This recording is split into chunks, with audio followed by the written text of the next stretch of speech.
All right, guys, we are live. So, for those listening at home, welcome to the Live from the Sword Coast podcast. My name is Kevin Madison, and I will be your friendly dungeon master this morning, this afternoon, this evening, wherever you may find yourself.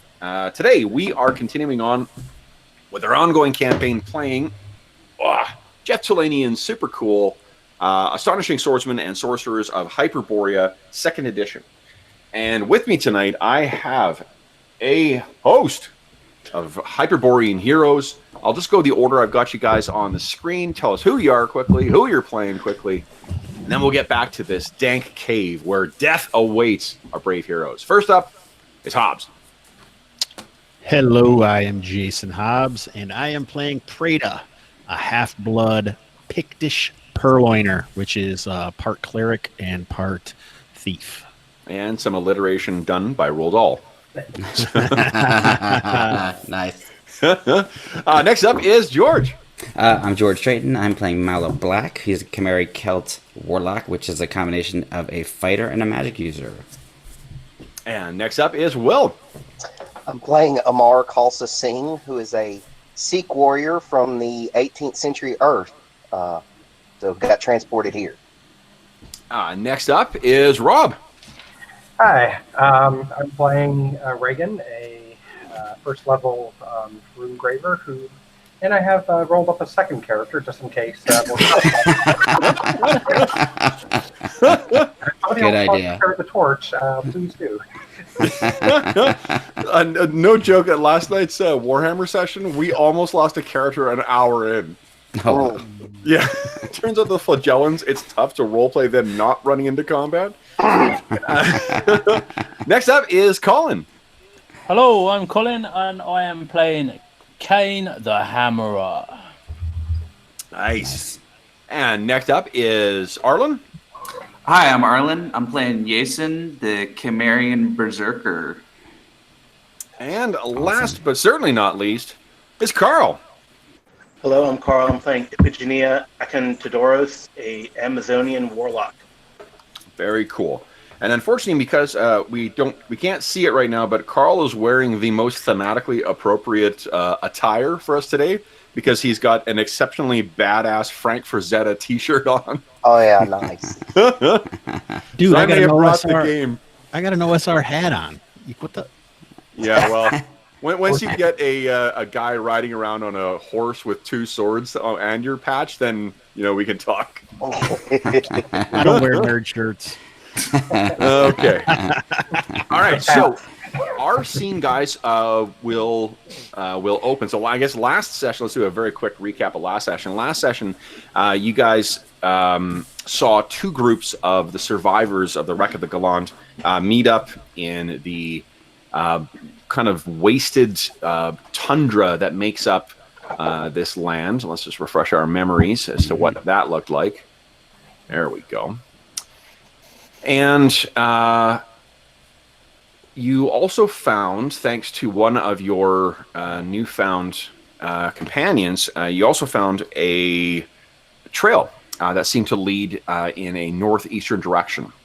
Following that trail, you guys came across a valley seemingly shrouded in mist. And as you explored that wet, mist-filled valley, you guys found that... I didn't... One second here. I really should have checked to make sure we're actually streaming. Anyone see the stream, or is it actually working? I see the stream. Terrific. It says live, so... It's live. I like that. We have achieved one part of this stream then. Stream is live. Let's see if we can kill the characters. I mean, let's see what we find in this cave.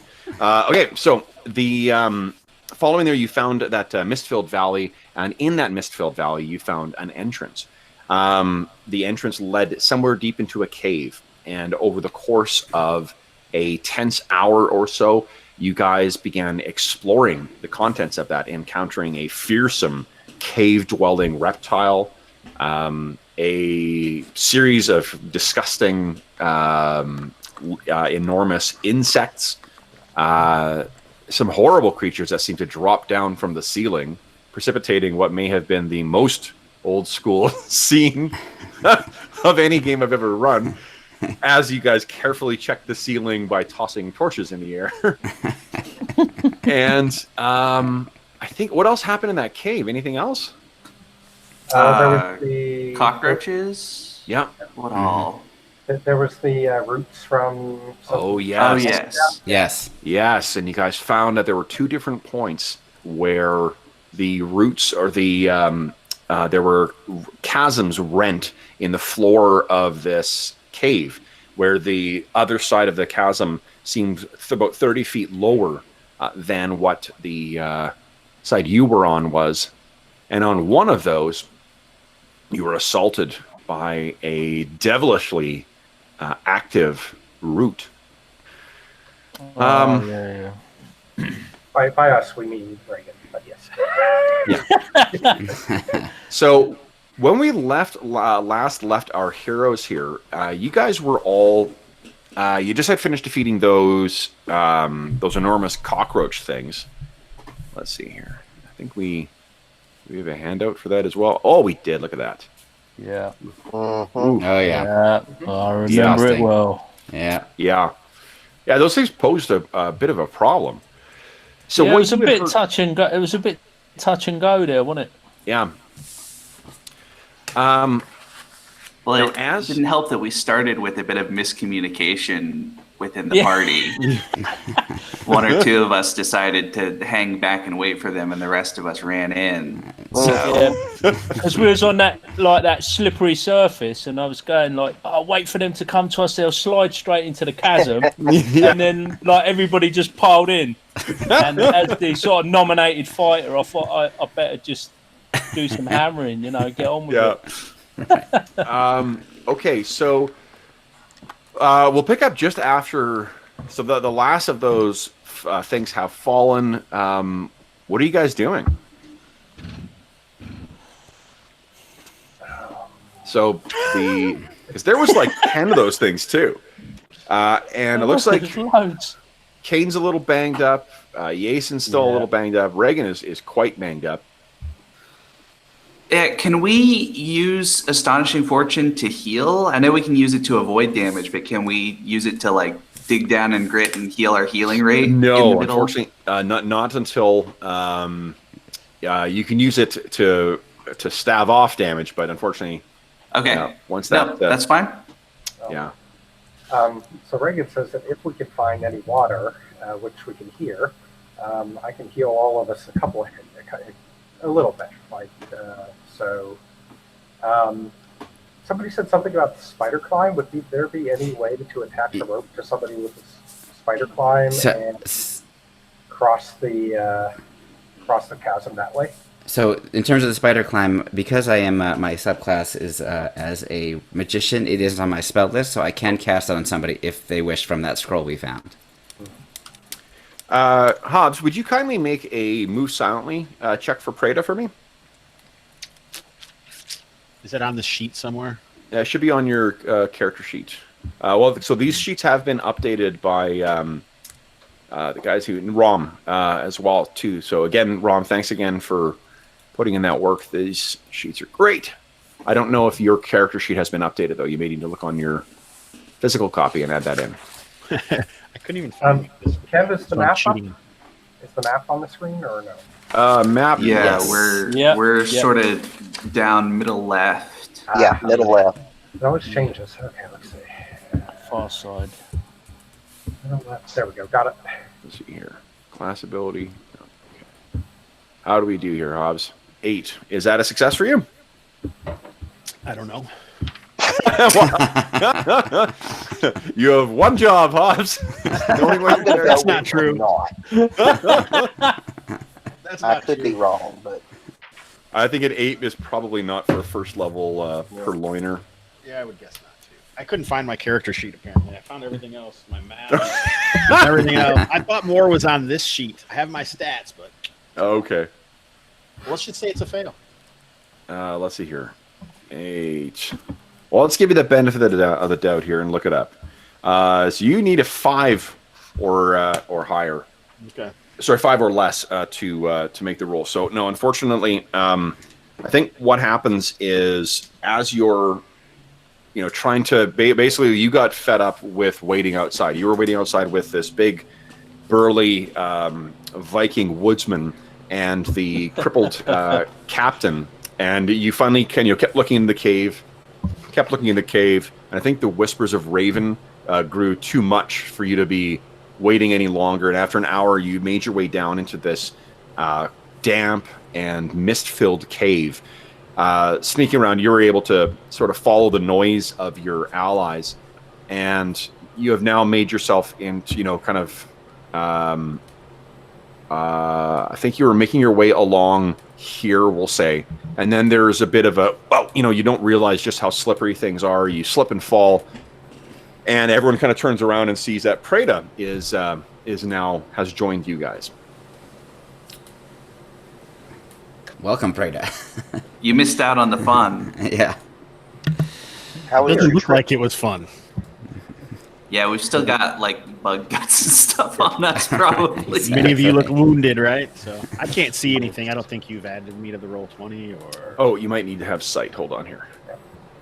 Actually, the reason I put your character in here. Oh, here we go. Watch this, Hobbs. Let there be light.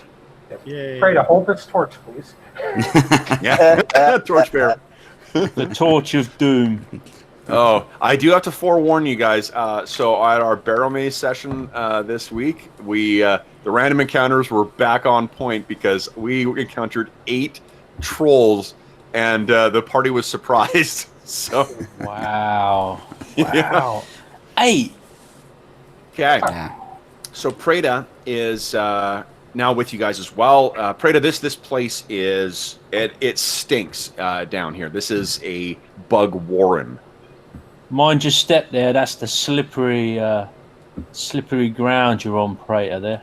Yeah, that rock that's underneath you there, it's basically like it's limestone, or like a dissolved limestone that's been exposed to water, so it is slippery as shit. And what you can hear off in this direction, Preda, everyone else knows this as well, but you can hear the sort of the rumbling of what sounds like water falling. Isn't that the direction I came from? No? No, you came up. I'll show you the direction here. Let me give you just a little bit of light here. There's a big old chasm down to the south there. Southeast. And Haas, our objective was to come in here to try to find some water because we're running out. So let me give you the old tour here. You came in down here there, Preda. You came around. You found this enormous fallen creature, killed, no doubt, by your companions. Whoops. Yes, and then I grew massively.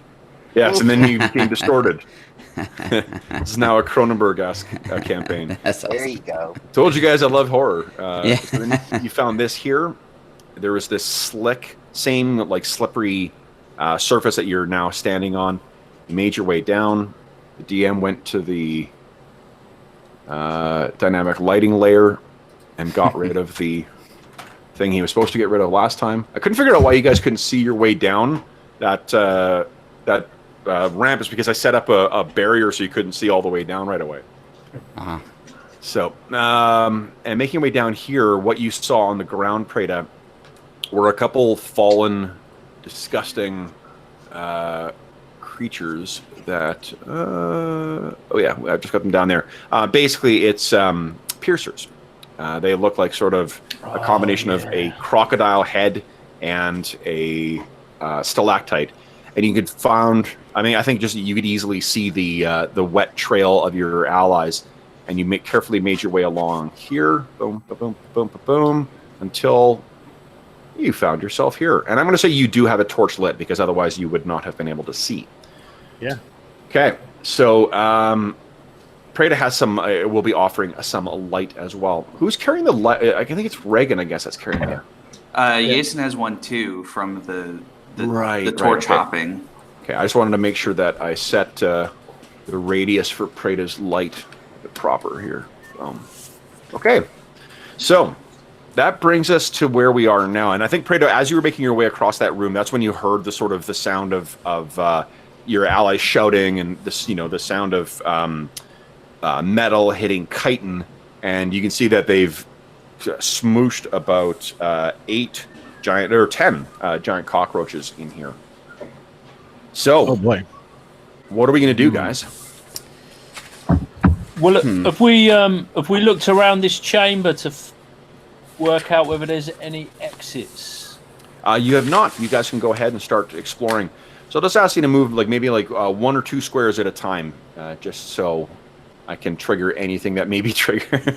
Which way did the cockroaches come from? From deeper down in there. Yeah. Okay, now around there. All right, so Yep. One sec here, guys. Okay, so do you remember how one of those rooms or one of the chambers, I guess, earlier on, it had a very unstable ceiling to it? Yes. The fallen stones here make you question the stability of this room, but it does seem like this survived whatever cataclysm affected the rest of this facility better than that one smaller room. So you don't need to worry about the ceiling falling in, at least not in this part. Okay. Right. So, if I remember, the water sound is actually not coming from this direction. So we can keep exploring up here. But if I remember, it was back the way we came and kind of down to the right. Yeah. Since a number of us are banged up, do we want to see if we can cross the chasm using some sort of the spider climb and a rope? Well, I think we can get across. It's getting back that's the problem, right? Because it's a 10-foot jump or something, but it's 30 feet down. But if we had a rope across I don't know if I couldn't remember if there was anything to attach a rope to on our side.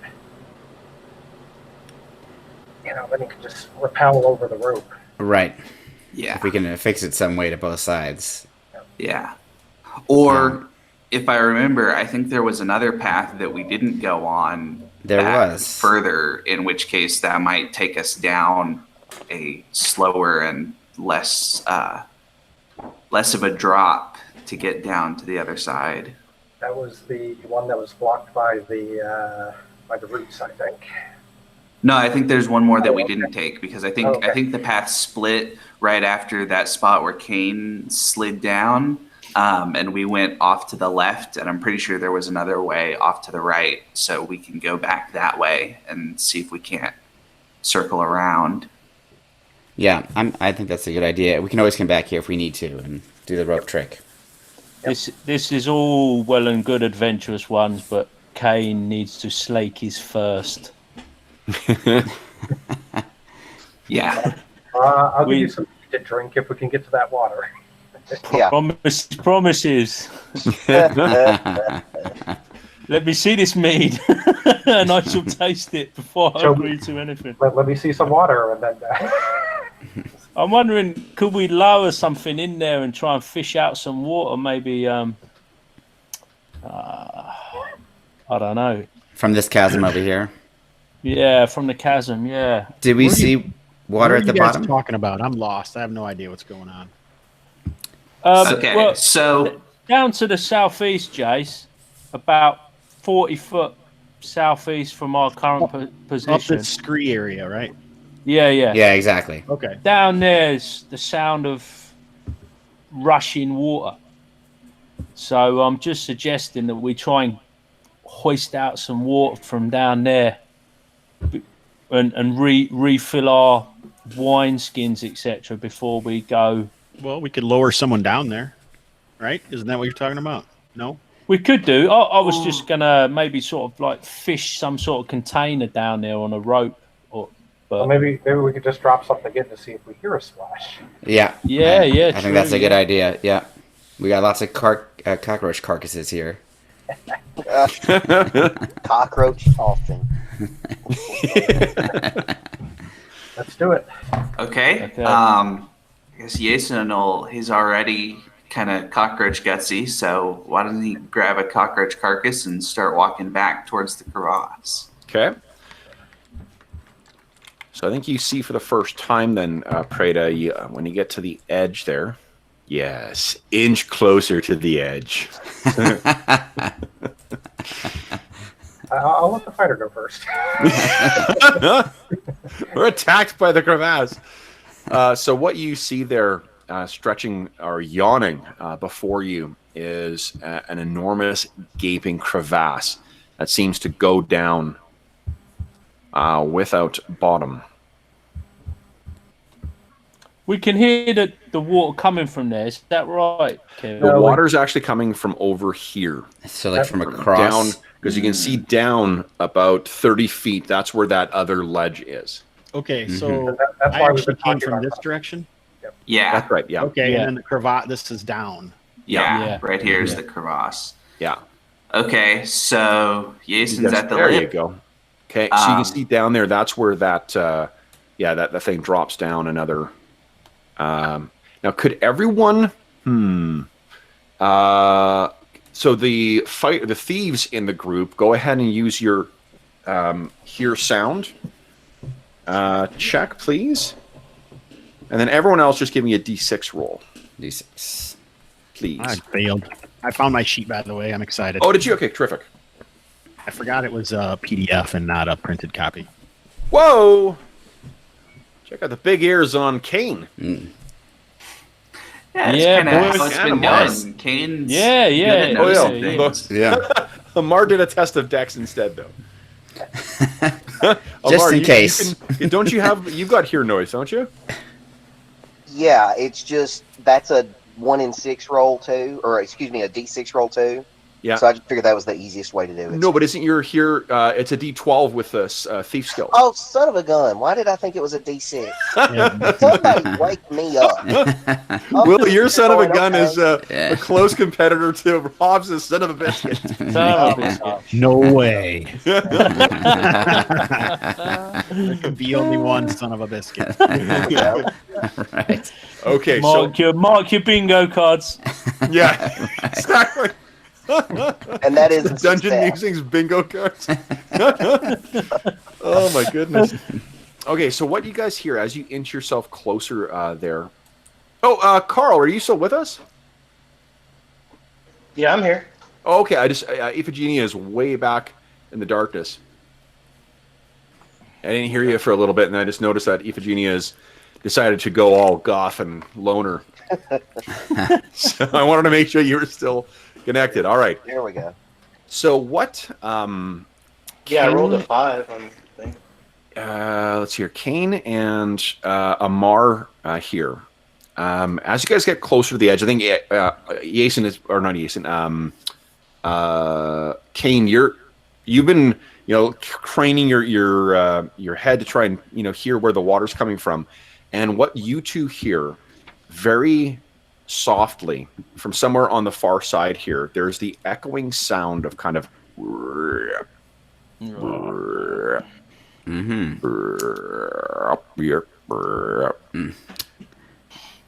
It's a slide.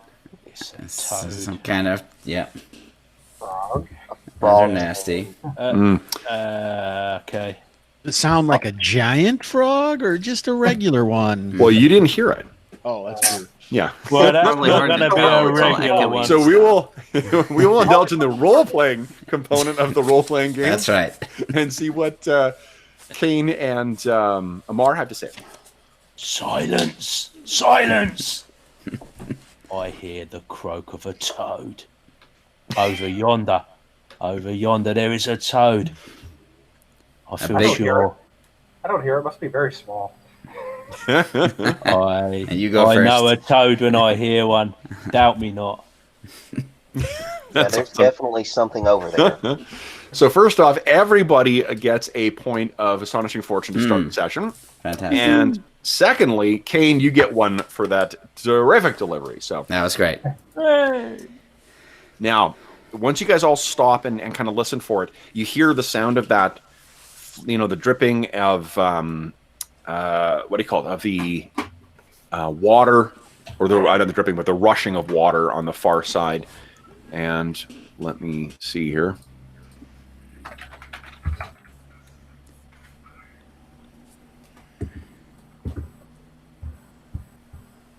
Good Lord. It drives me nuts when some of the... Oh, here we go. some of the sound features on here, some of them are precisely what they say, and then other times you're like, oh, it's Toad, so clearly it's that, and it's actually some kind of crazy electronical dance thing. Like, no, what the DJ Toad. DJ Toad's dance remix, yeah. Right. Exactly. MC Kermit. MC Kermit. Does any part of this Piggy seem me up. man-made? Nothing that you have seen thus far, no. Everything's But been it's rough-hewn tunnel. It's all weirdly like fused and stuff, and Yeah. Ooh, this is creepy. I don't I even hear it. Maybe we That's could, 'cause I haven't instead started of yet. Oh. tossing across, we could like toss a torch down to the other side just to see if there's something there. I'm just wondering. It I seems like like that. Yeah, it seems like leaping ahead without anything is a recipe for disaster. Well, but the Are we Yeah. even planning on going across, though? Don't we want to just go down? Well, I think, Kev, can we see down to... Does that end at the 30 feet that we can see? Is that So- floor? Jason shoves one of these cockroaches off the side, oh and yeah, you hear this sort of like pat, pat, pat, pat as this thing kind of bounces off the side of the crevasse a couple of times. But it's a good long while before you actually hear the sort of what might be it hitting the surface. It doesn't sound like it hits water, though. Okay. Well, what I meant was toss a Across. torch all the way across. Oh, yeah, that's onto easy. the- Yeah, you guys can do the that. ledge. Okay. You guys are badass heroes, so. Yes. I offered to toss my torch. I'm ready in my bow, Kevin. I'm like Okay. zeroing in on that sound and kind of Okay. covering fire, any movement, and I'm loosing an arrow. So let me grab. So whoever hears this, tell me what direction to throw this torch. So let's see here. I think I've got a fair idea which direction. Oh, look at this. Southeast? Roll 20. You did it for me again. Now it's an enormous torch. That's probably bigger Oh. than here. Wow. Carrying. So I'm going to toss this over here. And let me just adjust the There we go. lighting for it. And I no longer have a torch. Which was my entire goal. Yeah. so- There you go. You got rid of it Oh. eventually. Okay. Yes. That's right. So, Ooh, it does look like water. and I think that, the croaking you can hear is over here. Because of the angle, I think you can see the edge of that water, but you can't see really anything else. Oh, that's Okay. water, yeah. Yeah. Great. Oh yeah, hence the toes. That croaking that you can hear, though, it definitely is coming from that area there. So do we want to All right. search for that the other passage that we didn't explore before that kind of leads this direction? Off to the northeast. Yeah. No. Was it? Somebody said there was this path that we took here. There was another one that we didn't explore. Is that right? Yeah, it seems like there's another passage, or we could try to cross right here to get to water. Yeah. I think. One sec here, guys. Okay, I'm not going to do anything. So I was just going to check something. So what you hear from underneath or from the bottom there is you hear this splash and then a wet kind of the sound of like something slapping against stone. You thwap. This Let me see is here. down the crevasse. No, it's across. Oh, across. Okay, something's got out of the water or something. Yeah. And let me just get one thing ready here. Might have gotten spooked by the torch. Yeah. Maybe it's. Did it sound like it jumped in or jumped out? Sound like out. It sounded out to you. Out. Oh, that don't bode well. I guess the one thing about crossing here is just the precariousness of people on a rope And when the we first- might get attacked. Now, what you see, guys, those of you who are at the edge, go to the correct layer here. So you see, flap, and then something slowly kind of crawls its way forward towards the torch. And you said the magic word. this is what you see there. Uh-huh. Awesome. And that Toad. scale is about right for it. I love that it's got that's an awesome picture of a giant toad. Yeah. that Alright. is nice. That is good. Yeah. That looks a bit Pathfinder to me. Mm-hmm. By the That's way, cool. these things can jump, right? I look at that. Yeah. Right. We can jump too. I think good. Houston's gonna shout, "Kane, cover me," and then I'm gonna leap. What? Nice. Yeah, Yeah. I'm gonna do it. Well, I'm Use like gonna- some missile weapons first or something? No, well, I Ke- don't have any missile I'm gonna weapons. do it. That's an astonishing feat. Yeah. Kevin Oh, already man. said the magic word crawls, which means I've already shot. I've fired my weapon at that Yeah, point. okay. So what we'll do is, before we jump into initiative, I'm not standing in the way of a character leaping across the Oh, to correct. attack No. something. So, Yeah. Kane, move yourself up a little bit and go ahead and take your shot. Oh my. Yep. Move myself up. Hold on then. Yeah, I would have been a bit more. And then, Jason, you can go ahead and move yourself to the far side of the crevasse. All Can I right. take- So good. Can I take a shot as well, or no?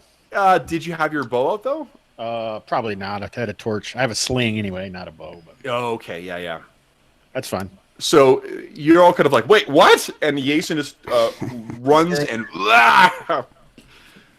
All right, so It's an astonishing point for that, right? where is... Yeah, no, I agree. Yeah, Jason, you're definitely getting a point of astonishing fortune for that. You may need it. That'll Yes. be useful when I go Yes. into rage. That's well, I right. missed. Yeah. I Okay, missed. so let's see here. Okay, you missed. Is your character sheet set up with your weapons? Yeah, I think so, but I've got to open it up. And Oh, okay. three was so bad. All right, and then Okay, there we go. Jason, so you land, and let me just reveal one thing. There are There's more. 20 of them over here. That's the trouble, isn't it? We don't know what's over there, and he's on his own now. All right. Yeah, not that he cares or anything. It's No, gonna I be will a- let you get a good. surprise. You're going to get a surprise round on this thing because it was sort of distracted by the torch, and then suddenly this, Berserker appeared. Right. went leaping across. So go ahead and make your attack roll there, Jason. Okay, so first I'm gonna go into rage. Okay. Yeah. So I get how many get how many 10 hit points, rounds? too. How many 10 hit points do you get? I get 8 temp hit points, and I get to go in for as many as my Constitution score, So let's which do that. is We'll use- 16. We'll use your blue bar as your temp hit points then. Okay. That's your sword and Okay. sorcery right there. Yeah. All Boom. right. And then I'm gonna. So I had my torch in my other hand, but I'm gonna drop it and two-hand the bastard sword because Okay. I've got enough light with the torch on the ground. Did you drop the torch before you made the run, or did you drop the torch? I think I dropped. I don't know. 50-50. Give me on a 1 to 3. You left it on the side where everyone else is. Otherwise, it drops at your feet when you land. We'll see if they get. Okay, cool. So then there is a torch on the ground that Jason Correct. has dropped that anyone else can pick up. What does he cry out as he leaps across the crevasse? I don't know. Probably something foul. Okay. You know? Infinity and beyond. By the power of that toad skull. All right. So, Jason, go All ahead right. and make your attack roll then. I think you have 2, right? I have 2 on the first round. So there's Okay. 1. Here we go. Hits AC 6. So that does connect. Yes. Nice. And oh wow. Okay, And so hold crit. on. So the first hit actually annihilates this toad. Oh, Whoa. okay. Yeah, it's no, wrong thing here. What I'm gonna do is I'm gonna leave their carcasses there, and I'll just do this. Boom, as they fall. Boom. Now you can still move between each of these squares is 10 feet. So what's half your move? Half of my move. My move is 40, so half is 20. Yeah, so you can easily reach another one if you want to charge Okay. into that water. I'm gonna charge in. Do you want me to roll again for the No, second that's time? fine. No. Okay. And okay, so then the second hit. Let's see here. Oof. hurts it but does not kill it. So it's a vicious stroke, and this thing kind of like its eyes sort of roll around, and you see that there are 3 other companions with it. So from where you guys are, I don't think you can see what's going on. You can hear him screaming somewhere off down in the distance, but you're not quite sure what's actually going on. Okay, so then, guys, let's drop into initiative. We need to assign the initiative rolling. Who is going to have the heavy burden of rolling initiative for the party? I would say we go with Hobbs since he was not here last time. There you go. Yeah. I buy that. Yeah. So, Hobbs, you will be rolling initiative, but just hold off, not yet, because we're going to declare actions first. So remember, guys, declare action/action, like whatever you're doing. If it's melee, missile, magic, or move. And remember that on your melee turn, you can move as well.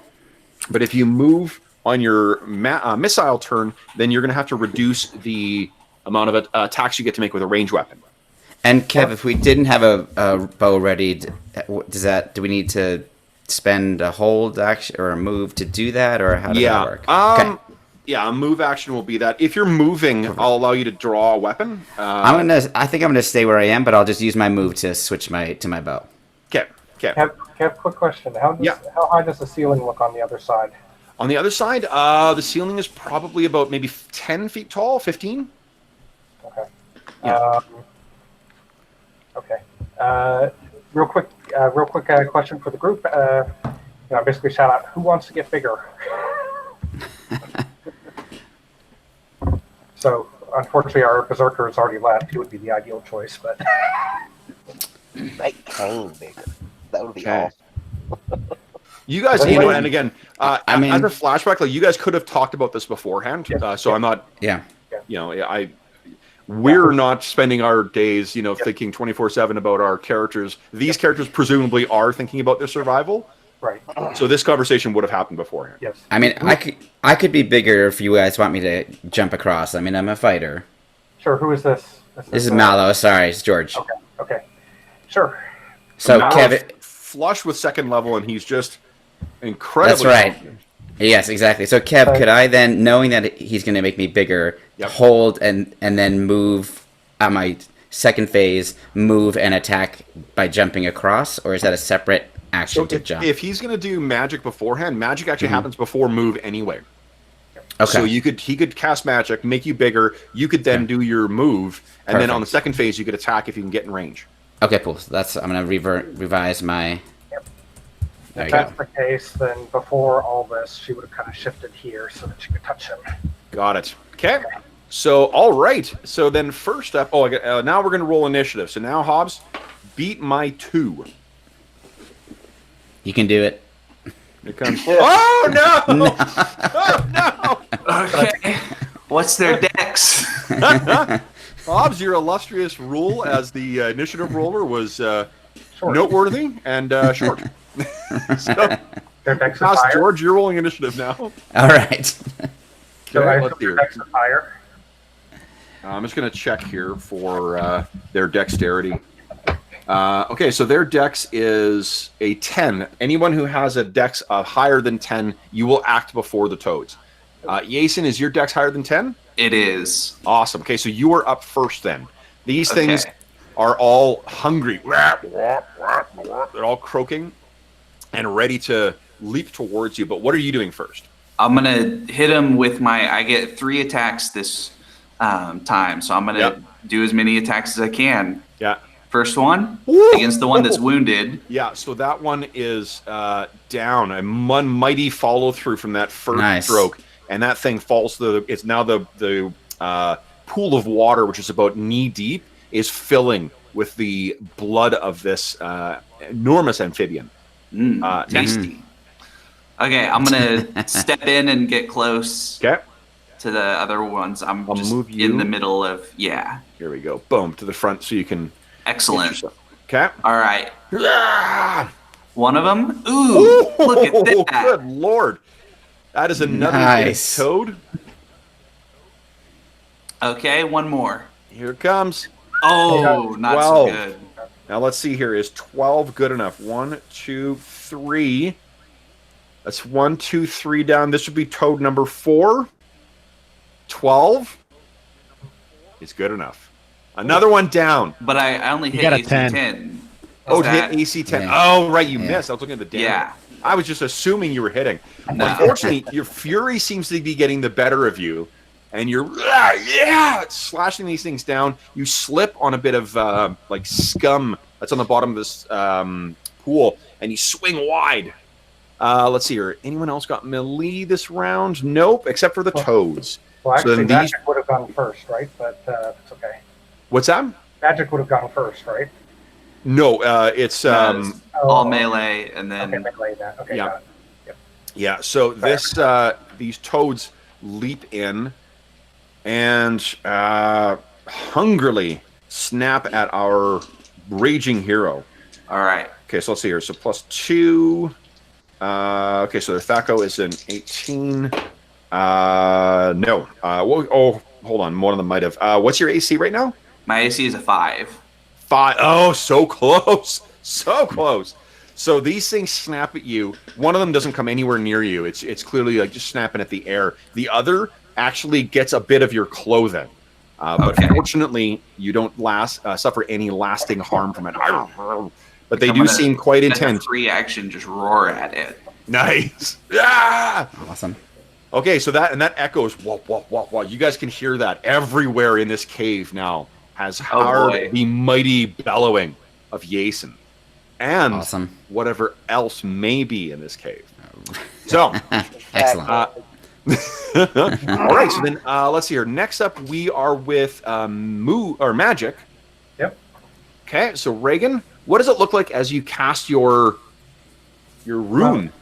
Well, she pulls the. Let's see. I'm just making sure I get this right. So this is she pulls out a small bone, rough circle thing with the rune carved into it, and then has her knife in the other hand and just slashes her palm, not too carefully. It's deep enough. Yep. And then holds it over the thing, fills the space, and then she chants the poem, which she's not a big fan of, but it's traditional. Torture of women and cliff dweller and husband of a giantess. And then touches Malo, and he starts to grow. Nice. So infused with the very power of the Jotun, Malo, you could have. And I cannot tell you how hard it is for me to resist saying Inukshuk. And you become enormous. Growing Okay. pains. Now, then that, I believe, is all the magic. We are up to move. Who'd like to go first? Preda has an 18 dex. Go for it. Yeah. All right, so Preda is going to run up Malo and then jump across. Okay. Now, let's see here. Jumping. So that is a leap of 10 feet. I think you can easily make that. Yeah, I think. The only question is, give me a dex test of dex to see whether you keep your footing when you land. Oh, easily. So Nice. Preda, you boom and land. Oh my God! Everyone's in darkness. Okay, hold on here. Where's that torch? I'll just move this torch. She's gonna leave hold her. on. She's gonna leave her torch here. Let me she just lands. do this here. Actually, well, there is a. What did I do here? That did not have light. Sorry, Jason dropped his torch, so I just need to. Yeah, but she's gonna leave her torch here as well. Okay. Okay, so then let me see here. I'll put your torch down. Boom. And I'll turn your light off. There we go. Plink. Does that use all 40 of her movement? I think that's like it's not Okay. a matter of that you've used up the movement, it's that your action was leaping over and recovering from that from that fall. Okay, what's going on here? Come on. Uh-oh. Roll20 may be lagging out on me here for a sec. It did not like me opening and closing so many tokens. It's kind of like a cantankerous old man. You can ask it very small. Yeah, a page unresponsive. What a surprise. Give me a second. I have to hop out and hop back in, guys. Cool. But yes, Hobbs, that does use up your movement but only for the first phase, though. Because you will have second phase. Who wants to move next? Even though I can't see it, you guys can still go ahead and do it. So I'm going to go ahead and Go for it, Will. hop over.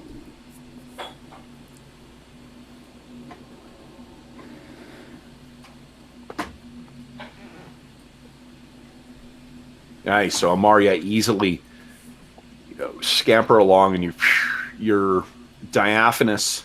Oh wait, what color are your robes? The color that are in that? Yes, the robes so are that kind of electric blue color.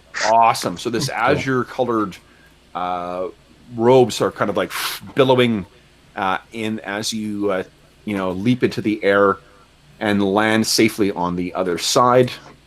Whoops! I did not allow for enough space here. Who'd like to go next? I'll head across. Is my movement increased as part of the growth? I cannot remember. What is in? Oh, actually, I've got enlarge in front of me right now. That's entangle. You're stuck. I don't know why. I'm stuck. I can't go. You're big, but you're stuck. Yes. I don't think so. This is kind of like it's like that. Hollywood enlarge, where like you get really big and your voice suddenly gets deep and you're moving exceptionally slowly. I'm familiar. Okay, cool. Not your first time that road. No, yes, I've been there. Okay, cool. So I'm going to jump across here and move as far as I can. These bigger squares are 5 or 10 feet. 10 each square. Those are 10. Yeah. All right. So it's 10 across, and then 10. 20. So I'm gonna get. I won't get up to something, but I'll get about. That's. 20. Boom. I think I'll get. I would land about right here as far as I could go. Okay. This lasts one turn, by the way. And I think one turn. Oh, one turn. So that's 10 minutes. So Yes. Correct. Okay. yeah. Perfect. All right. So we've got. Virginia is gonna jump across as well. Go ahead. Oh, sorry, and I take one hit point. Let's see here. I need Malo, Iphigenia, anyone who's jumping across. I need a dex check from you, please, or dex test. Here we go.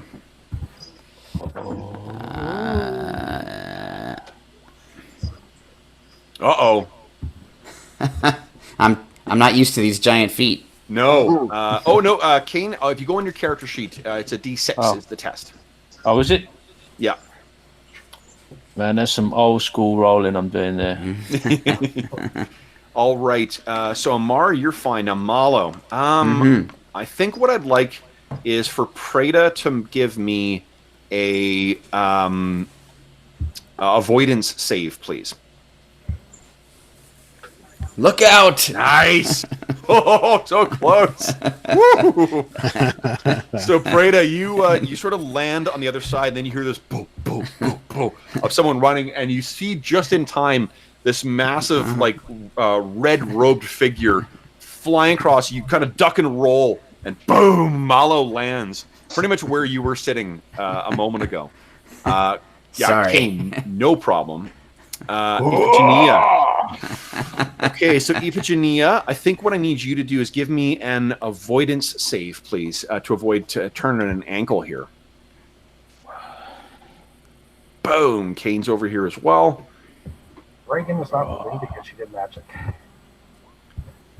Oh, ouch. Ooh. Oh, God. 4 points of damage for Iphigenia if you turn an ankle. Can I try and catch her or anything? Can I make a roll to? I don't think so. I think that unfortunately it's just If he tries to catch me, I charge with my spear. No one touches Iphigenia, so don't do it. Okay. All right. Okay. Okay. If it's like that. Yeah, it is like that. It's in her backstory. Don't catch me. Okay, so that's the end of the first phase, guys. Phase 2. Did anyone have missile on phase 2? Looks like Iphigenia does. Can I still throw with the ankle thing? Oh yeah. Like you're an Amazon warrior. Hell yeah, you can. Okay. I will throw a spear at one of the frogs. Okay. Go ahead and give me an attack roll, please. On a roll of 1 to 3, you hit Yason, who's enraged right now, so I'm sure that'll end well. It's AC 3, definitely hits. Okay, so then you hurl your spear at one of these, and it has... Oh, wow! That's enough to take that one down. So nice. You skewer this one that was basically frogs for Amazonia. Frogs for Amazonia. Nice. Okay. Then someone else had missile on second phase. Who was that? Malo. I had melee actually. Oh, did you? Okay. Yes, I switched to once I was in growth, knew I was going to be enlarged. I had switched. Got it. Okay, so next up is melee. Okay. So I used half my movement on my first turn. I can use the other half to come up and attack. Is that absolutely? Yep. Okay. So I'll just go here basically, and let me make my attack roll. Stomp the toe. Oh, melee is before missiles. Sorry, I fucked up. Okay, here we go. I'll use my giant scimitar now. Okay. I may have missed though. AC 8. Yes, that is a miss. Okay. I think it's probably because you're avoiding the whirling engine of destruction that is your comrade Yason. I have been the target of this before, so yes. Run. At least if he berserks and attacks you, you can take more damage now. That's true. Okay, I can run. Let's see here. That's, I believe, Malo's gone. Amar, you've got a melee. Kane, you got a melee. So I'm going to go ahead and move up to attack. Okay. And then, let's see, unleash the Kung Fu of Death. Nice. Let's see, there it is. I got this Kung Fu set to death. Watcha! And let's see. AC 6. Oh. Yes, that is good enough. All right. Boom. So first hit, this is with your dagger. Yeah. Okay. So the dagger hits and injures it, but it does not take it down. You have a second attack, though, don't you? Yeah. Go ahead and make your attack roll. All right. AC 7, so total of 11 damage. Swirling, flashing daggers are sufficient to take this thing down. Okay. So, once again, Amar, Bane of Giant Animals, has succeeded. So, then, I guess, Yason. Yep. You owe us a test here. So, what is it you need to roll? I need to roll not a 1 on a d8. Okay, here we go. Yay! There was much rejoicing. All right, so Yason, what is it that you do? So I am, for however much longer my Berserker Rage lasts, maybe a minute, gonna just take the sword and smash and cut up the bodies. I'm going to guess that Malo and Amar are going to take a step or two back because I'm not paying a lot of attention to where the sword is going. And then, as soon as that runs out, I'm going to just, you can see sort of eyes roll back into his head, and it's almost like a sort of controlled faint. And Yason slides sort of down into this pool of water, sword by his side, and I'm just going to lie there for about 5 minutes, and for another 15, I'm going to be pretty much out of it. Nice. Okay, so he's lying down, completely oblivious to the, like, this is very cold. Oh, this water? No, this is warm, actually. Pleasantly warm. Huh. So Reagan will jump when this is over, basically? Does she need to make dex test? Yes. So you can. This is basically, as much as there was blood and whatnot pooling up in here, the water seems to be flowing down in this direction, and the sound of that roaring is much louder here. It seems like it's coming, like it's being channeled down some kind of corridor over here. The water clears very quickly, and all of you guys are able to go over and You are now no longer dying of thirst. Awesome. Excellent. And each of you can fill up your wineskins with another gallon's worth of water. So you've got another day's worth of water ready for you. And then I believe, Reagan, you've got something interesting for us as well. Well, okay, so my first question is, I did a dex. I don't know if I needed to, since now I have basically enough time to prep, but she failed. Oh, you failed. Then give me an avoidance save. Okay. To see if it's just a narrative flourish. Or if I have to use my astonishing fortune to keep myself dying from... It's like... well, you really do face the most fearsome of foes in this, including a turned ankle. Yay. Success. Yay. Nice. Wait again. Finally, I succeeded something. Okay. Wait and see. That's weird. I think that's a fail, though, isn't it? Your saves are only like a 16 right now at second level. Did you fill out the character sheet? Oh yeah. Mm-hmm. Yeah, okay. unless you have like bonuses. Yeah. There's Okay, 16. hold on. Let me see See something. here, Reagan. That didn't roll right. Rolling Yeah, 0 something's equals weird. 0. Yeah. Oh, because your saving throw is set at a 0 right now. Your saving throw should okay. be a 16. Okay, so There you therefore I go. failed, and therefore I will use an astonishing point. Okay. Keep from dying of a turned ankle. I love that picture, by the way. The picture for Reagan? Yeah. Yeah, that's It's cool. from Icewind Dale, actually, but Oh, nice. Okay, so let me just, what I'll do is I'll replace, what's your, oh yeah, actually this should update automatically. Let me replace your token with the proper image right now. Get you resized. Yep. Give you a, where's it here? Hit points, boom. Yeah, look at that, filled out properly. nice. Nice. Okay. Okay. So, yeah. So Reagan now, after she almost dies from jumping, fills her water skin and then also fills the mead horn and turns to, I guess it was Kane, who was the most anxious to receive some mead. Yeah. Actually, is Kane injured? I Yeah. think you guys should, can everyone see each other's health bars? Yes. Yeah. Yeah. Okay. So she shares basically with everybody who's injured and says, drink this, it will make you feel better. And as all proper warriors should be healed from ale anyway. Okay. And so she hands it to Kane first, and she will wait to drink last. Okay.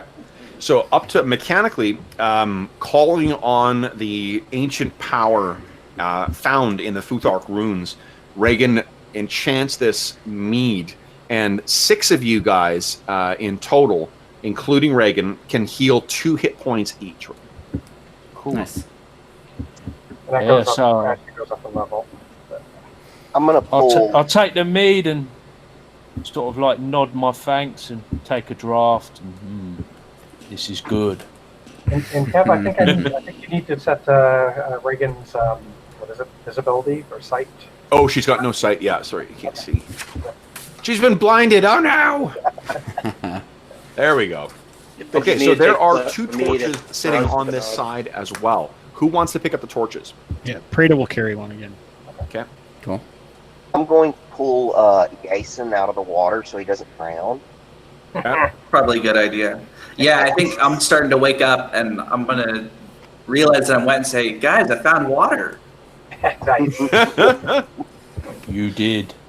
Who would like to take the other torch? We should drag these dead bodies out of the water, though. I'll take the other That's torch. probably a good idea. Yeah, drag them out of the water, stinking toads, and pitch them into the crevasse. Mm-hmm. Okay. Everybody updated their bars from the 2 hit points who took. I will update mine. So, Prada, you look like you're a bit of a curious George there. Yep, George looking around a little bit. Okay. I think I definitely support that. Would you kindly, let's see here. Roll for initiative. Oh. So as you're stepping into here, you've heard them provide the warning of the unstable ceilings. And you hear this rumbling, but unfortunately the rumbling comes a little too late. Would you kindly give me an avoidance save, please?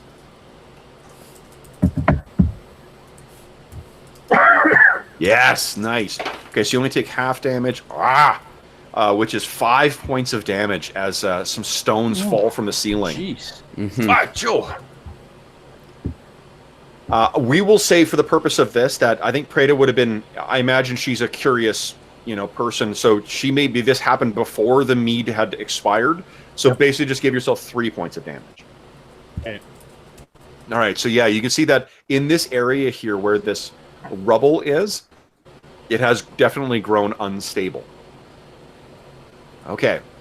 So everyone's recovered. You've pulled the toads out of the water. And you have your fill of water.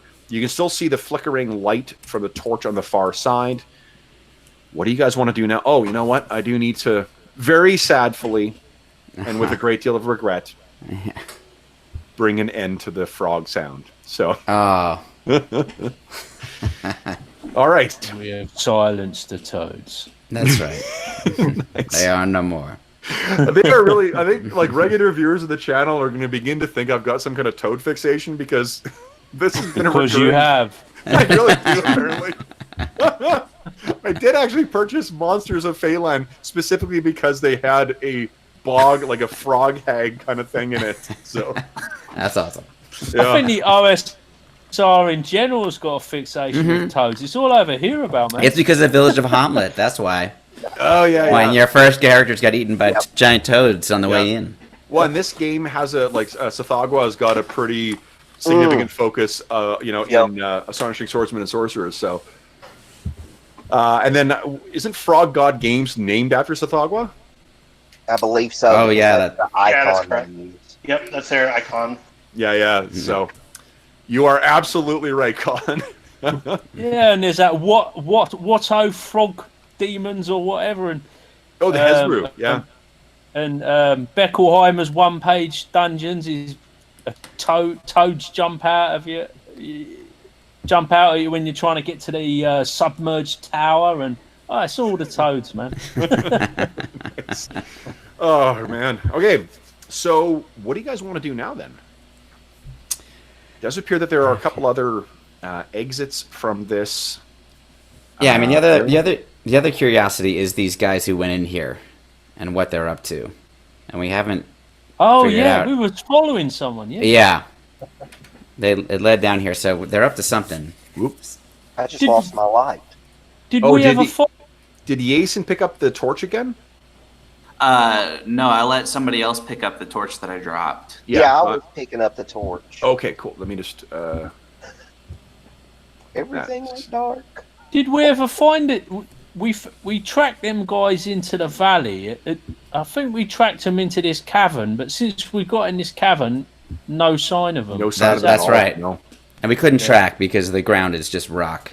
Yeah. Maybe they all fell into the chasm. Well, They could have done. They could have slid down that thing straight into the chasm. Game over.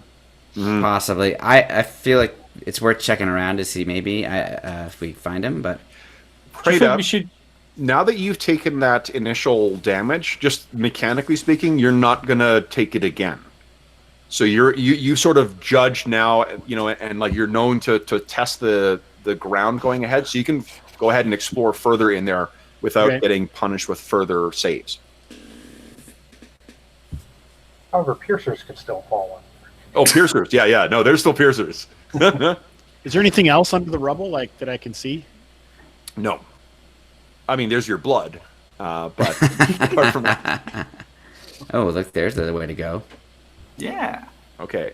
Now hold off there, Prey. So Preda's making her way off in that direction now. What are you guys doing? I'm gonna follow. Okay. I got your back, Jason's- Preda. Jason's a bit like me on 3 hours of sleep, just sort of stumbling along with the group. Yeah. Slogging through that water. Ugh. Okay. So, Preda, you have found, it looks like a passage that leads a little further down to the cave, and it does sound like the waterfall is stronger or louder off in this direction. Let's keep going. Okay. I'll bring up the rear. Why That don't way you we've got lead, lights then, on Milo? both ends. Okay. Why don't you lead, Milo? I mean, Yeah, I'm happy to. Okay. Go there. oh, it goes a long ways. Oh, it curves around here, guys. And it goes right back. Looks like there's another one off the left, though. Oh, yes, you're right. Okay. I'm gonna. We've only got a couple of the other party way. members. So what you see I don't know there, where the rest guys, of the people are. Yeah. There goes Kane. this is the water that flows off from that toad pool Oh, I see. and flows down. The sound is very loud down here. Let's see here. Be Yeah, we had heard careful. like a cataract somewhere. Waterfall. Mm-hmm. Yeah. Oh, I'll go here like this. Reminds me of my days back at the forge. What doesn't? What doesn't? Okay, If you'd guys. spent as long there as I have, everything would remind you of it too. Oh, That nice. Addled your brain. Nice. What brain? Mm, So someone with a torch, if you're on the other Say that again, side, Chelsea. head over to the left. If you have a torch, Oh, head to the over. left. Yeah, go west. Okay. Okay. Yeah, but I've got these. Jesus, I thought I had a water leak in my house or too. something. I wonder what the hell was going I'm on. like, I'm like, What's going on? Yeah. Same thing. It's like, what the I have heck? my wife just splashed water out of the tub upstairs. What the hell is going on? Okay. Now, from a couple things you guys see here. Yeah. Amar, from where you are, from where Iphigenia is, and from where Cain is, there is a soft glow that is coming from down over here. Wait, down over The where? sound of water is definitely stronger over here. Uh-huh. Now, those who are on the other side of the bank, if you will, Preda and Yason, what you can see right here, it looks like there's not hewn, but there's kind of rough steps going down. These don't seem to be like they're naturally forming, so they're sort of like, you know, it's not steps per se, but there's a slanting going down or a decline heading down in this direction here. The sound of roaring seems to come from around here, guys, or that falling water. Mm-hmm. And it's loud. Like, this is such an enclosed area. The mist and spray of the water is much thicker here. The lanterns are flickering or not lanterns, the torches are flickering and dancing in the moisture. And there's kind of that, I don't want to turn the sound up on the waterfall because I want to be able to hear each other, but you can Right. picture just how loud this is. Yeah. You know, this is verisimilitude! So what are you guys going to do? You said the glow was back over here in that direction? Over here in this direction. Oh, back to the north. Yeah, and it seems to be coming down. Like, it looks like from that soft glow, it looks like there is a tunnel heading down because it's lower than where your feet are. Is where that glow is coming from. These stairs are going down as well, right? They are, yeah. Mm-hmm.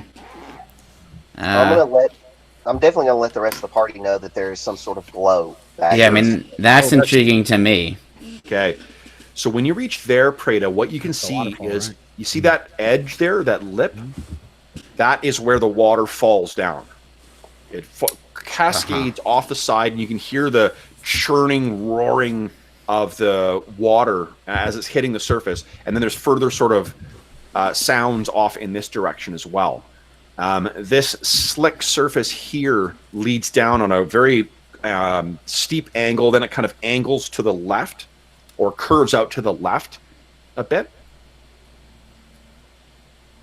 Are you going to inch forward to try and get a better view there, Preda? Sure. Okay. I love compliant players. That's just... Are Do you gonna you put drink your the hand in the potion? gourd of death? Yes, of course.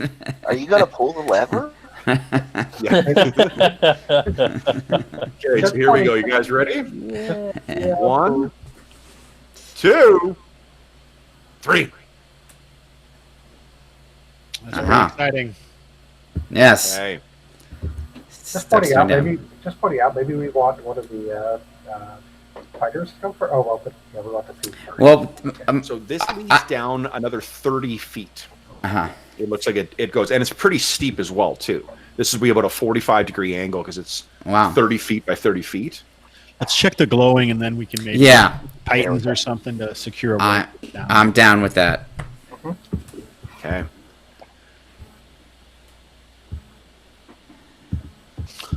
Seriously, I keep looking back like, holy cow, what is happening? I got some PVC brakes behind me in the For those listening at home, unfortunately, again, I can't make the audio play through, but the players hear the sound of a waterfall and cave sounds in the background. And it's loud. Yeah. So it's like what we can hear when we're actually there. Mm-hmm.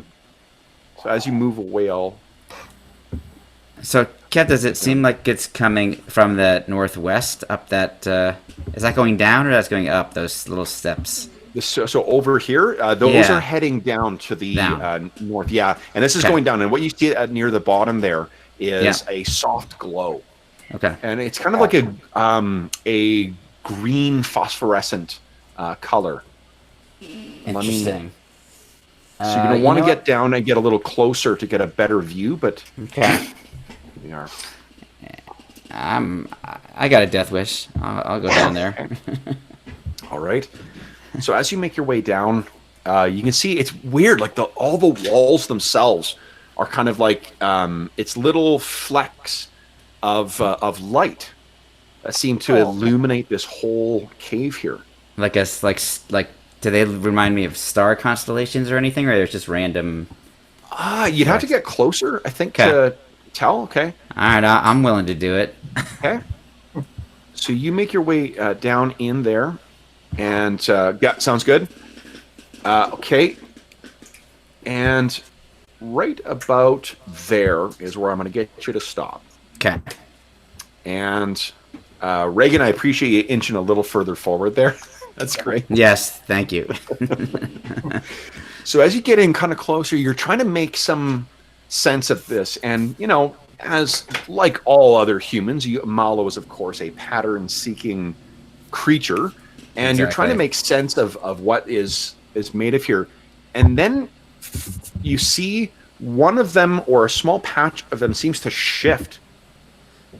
Mm-hmm. And then you realize that every fleck of light that you see in here, as Preda gets in closer with that torch, is actually an insect. It's a and that's when there's this cloud of them that just come flying out. I need you guys. Okay, so we haven't assigned. Rob is rolling for initiative right now. I think I fucked that up because I changed the order I had you guys on here. So let's put Rob. You're rolling for surprise. George, you're rolling initiative. So first, let's roll for surprise. All right. That's D6. D6. Yeah. Ooh, nice. So I think you guys are keen to the difficulties of this cave. So you expect anything to be attacking you at any point. So let's roll initiative. Well, declare first, and then... Yeah. Oh, yes, declare first, yeah. So go ahead and declare your actions. So you see these things. I think, Malo, you have enough time to say alive. The walls are alive! Yeah. And they're coming at me. Yes. And I'm no longer big.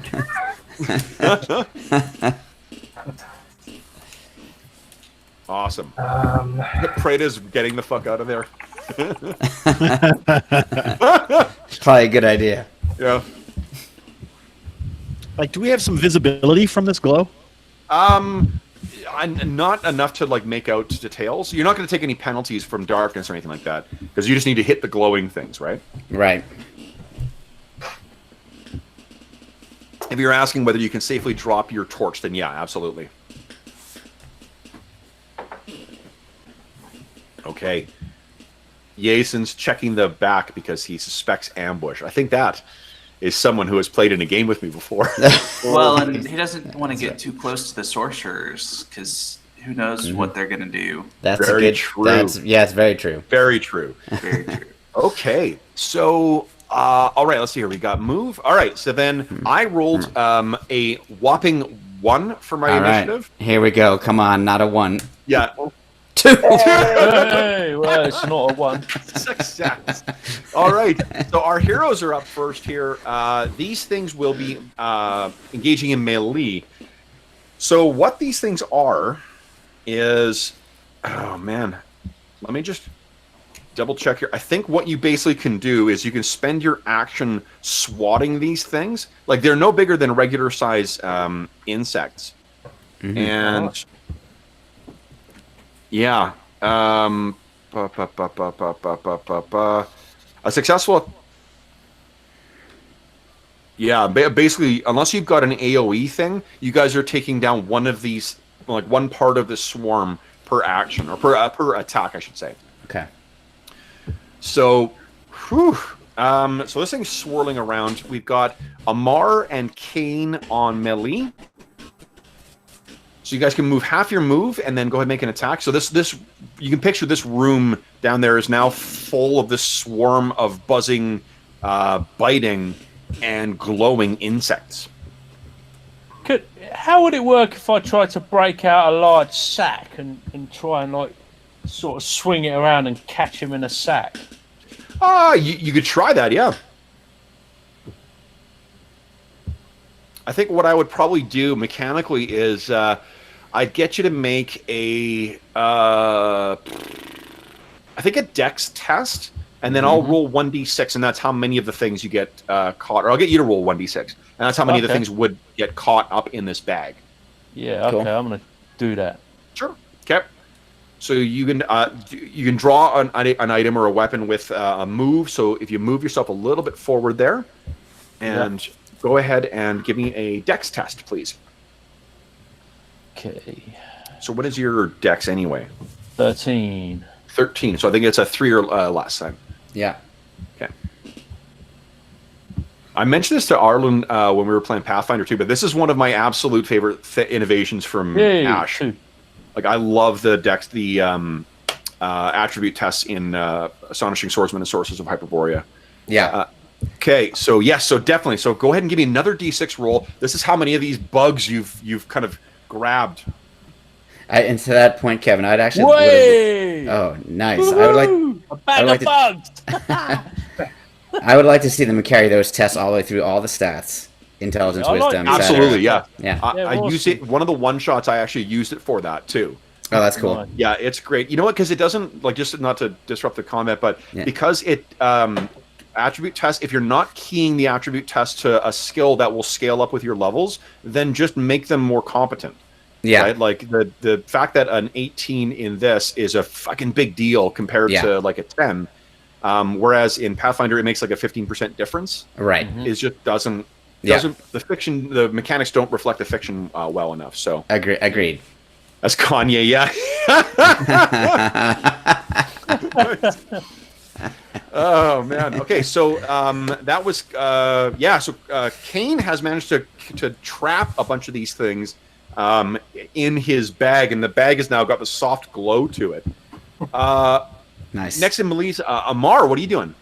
All right, so I've moved up, and I'm just gonna attack 2 times. Yeah, so actually, you just smooch 2 of them then. Do what now?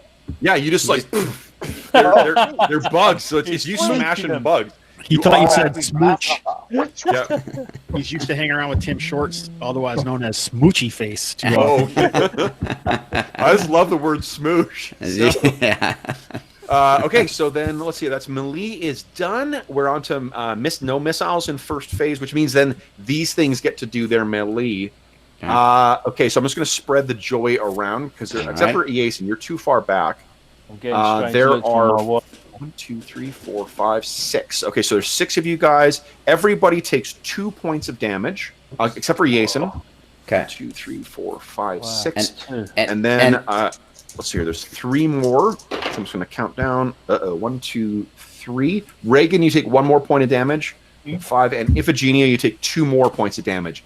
These things are biting and like they're like oversized horseflies. Jeez. And Kev, in terms of damage reduction, was that 1 attack that did the 2 points, or 2 attacks that did 1 point each? Because these things are so small, I don't think DR. Perfect. Yeah, it's good. Swarm kind of attack. But good question though. The DR is something that's important to remember. All right, so that's the end of their melee. So then we're on to missile. No one's missile first phase. Magic. Mala, what are you doing? Well, I'm losing my magic because I got hit. Yes, because you were. Oh no. Yeah. I knew what I was doing. I was taking a risk, but do you have a point of astonishing fortune? Actually, I do. Yeah, you could use that. All right. So these things are coming at me. Like I swat them away in this like very dexterous way while I actually am casting my spell. And I cast sleep on these things. Ooh. Now, sleep. I'm going to quickly read the thing because the tricky thing with these things is they're actually fungi.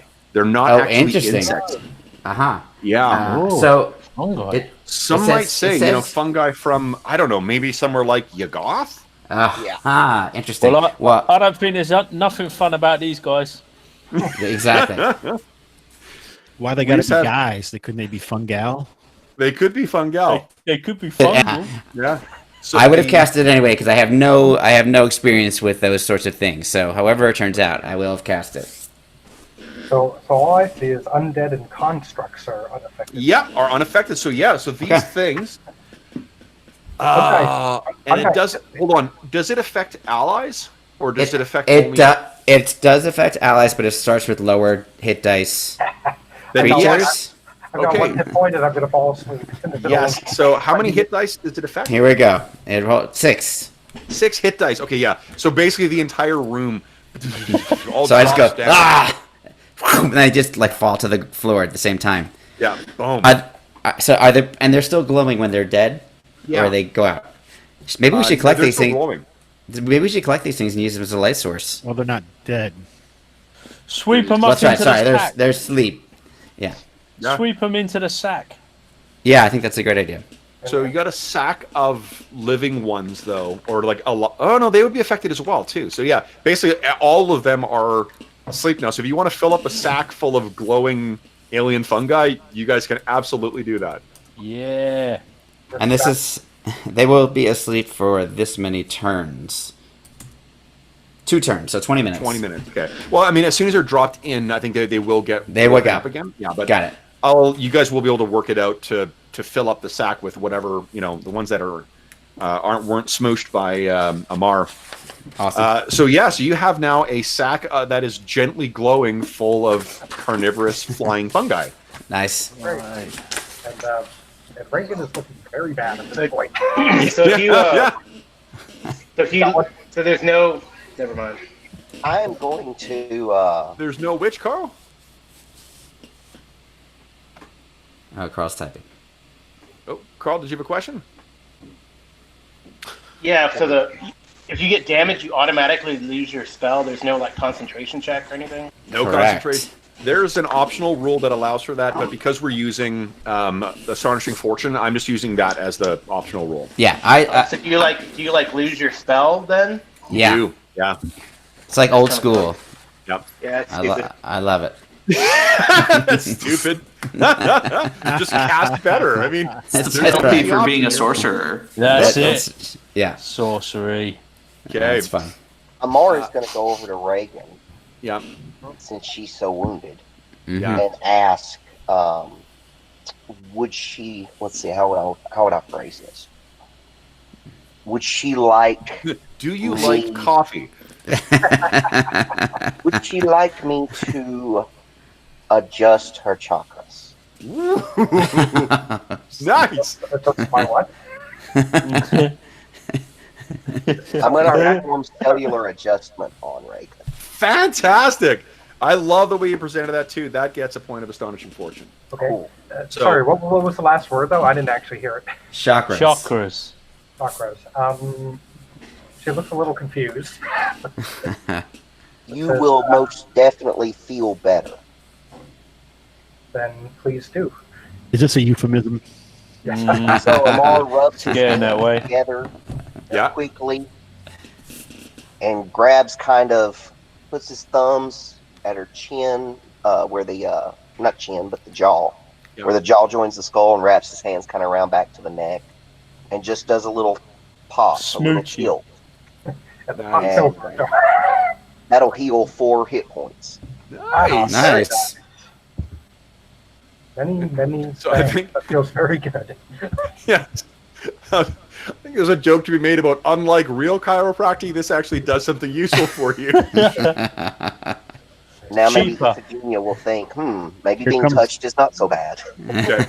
Here comes the chiropractic hate mail. Reagan is fine with that. Iphigenia. Iphigenia is the one that you really have to convince. Yeah. Yeah. Yeah, Oh, yeah, right- Iphigenia is pretty banged up right now. Okay.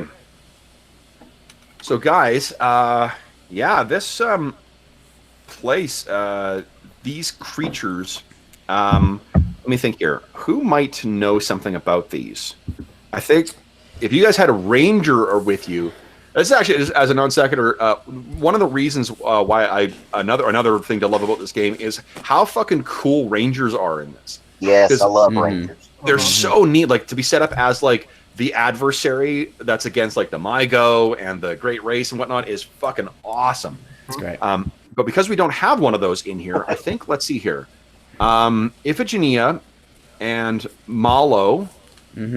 I think that's it. You guys go ahead and give me a D6 roll, please. Okay.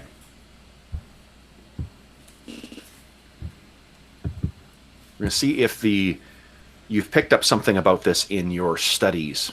Iphigenia, okay. Well, I did have an internship with a sage of the Sages Guild. I'm serious. It's in my background. That was my previous. Yeah, but what's that accounting occupation. software going to do for you? Okay. Oh my God! You know what? Sages Go aren't ahead. accountants. Yeah. Sage. Preda, go ahead and give me a D6 roll as well. Yeah, buddy. That's how you do it. Old school. Kid. That's right. That's right.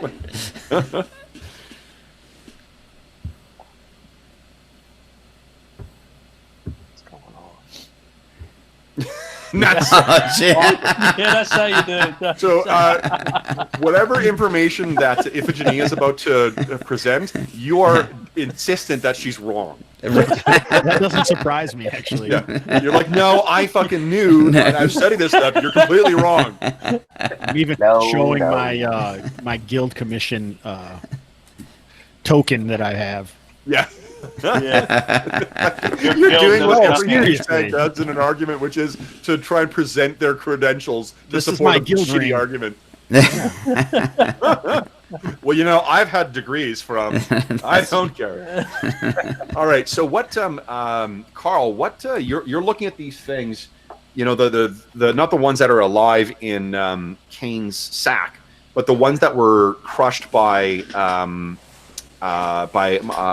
Amar, and you know, like there obviously you know that there are creatures or there are beings more ancient and more alien that inhabit this world than the races of men. There is one particular race that seems to predate man that is actively interferes, I suppose, with the kingdoms of men. You've heard that there are some that sort of like hatch plots and whatnot, but in terms of like kidnapping and doing terrible things, So the and cool working thing, they this- ignore Amazonia then? sorry. They ignore Amazonia? They only deal things in the kingdom of men, you said? What's that? They ignore. No, you've probably heard of that. This particular, what this race does is it works some horrible ancient science on captives, and this is what happens to the captives? I think that this is consistent. The fact that it works with primal forms of, like, creates horrible things from primal forms of life, like this awful, a fungus that imitates an insect. This is consistent with their kinds of science. So the fact that there is this thing in here, like, this is not either it's an experiment that has escaped into the wild, or it is it's evidence that this is there's some advanced hand at work here. And actually, with a roll that good, you also know what these things are commonly known as. These things are called blutterflies by the men of Hyperborea. Cool.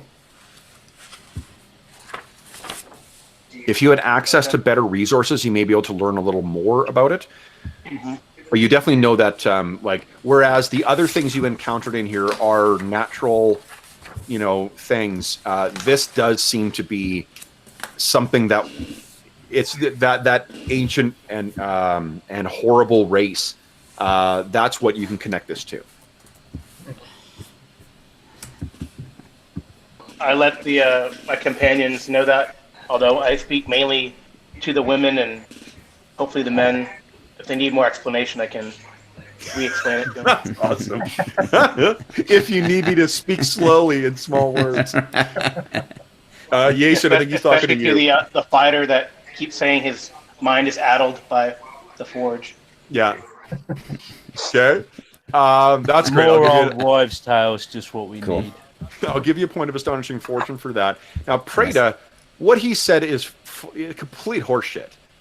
This is it's just flying butterflies that eat people. Like, because that's normal. Yeah. Right, exactly. When you ladies have finished squabbling, perhaps we could proceed. So what are you guys going to do? Well, so can we say the end of this cave here? Is that a wall? Right? Yeah. Okay. Are there any bones or anything down here? Yeah. Because the crazy thing, we followed I thought footprints into this cave. So. No, you followed a glow. Just the glow, yeah. No. Initially. Oh yes, initially. Correct. Yeah. Yes. Yeah. All right, so let's take this as a lesson, people. Next time we see glow, let's just go the other way. Let's go.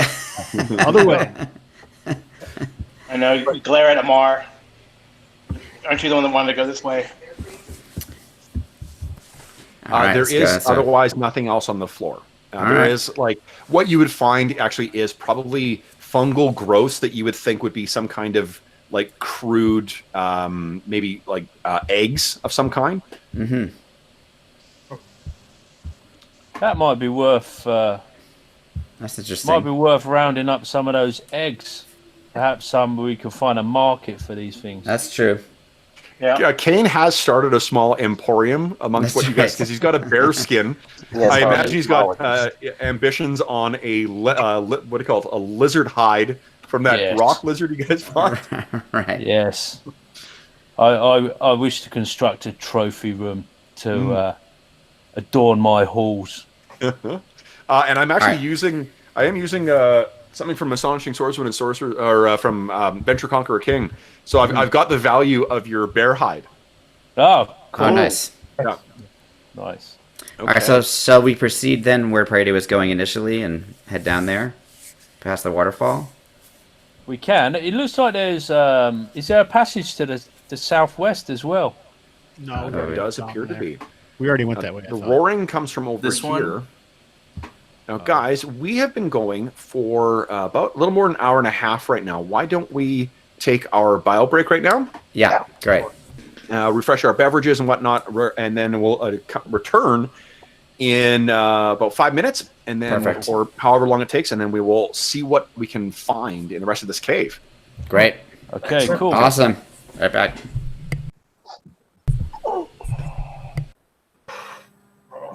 Can't redo all it. Sorry. Thanks.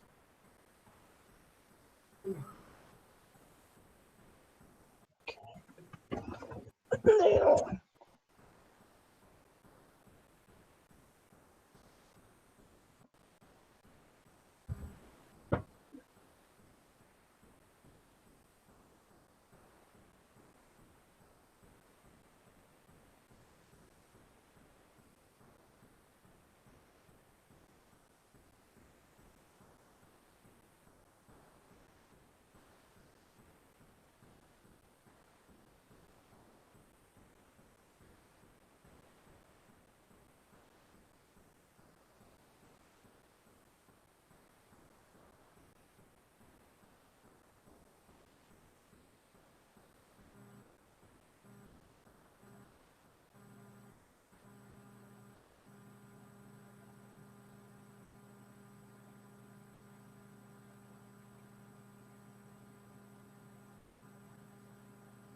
Ooh, that waterfall is loud.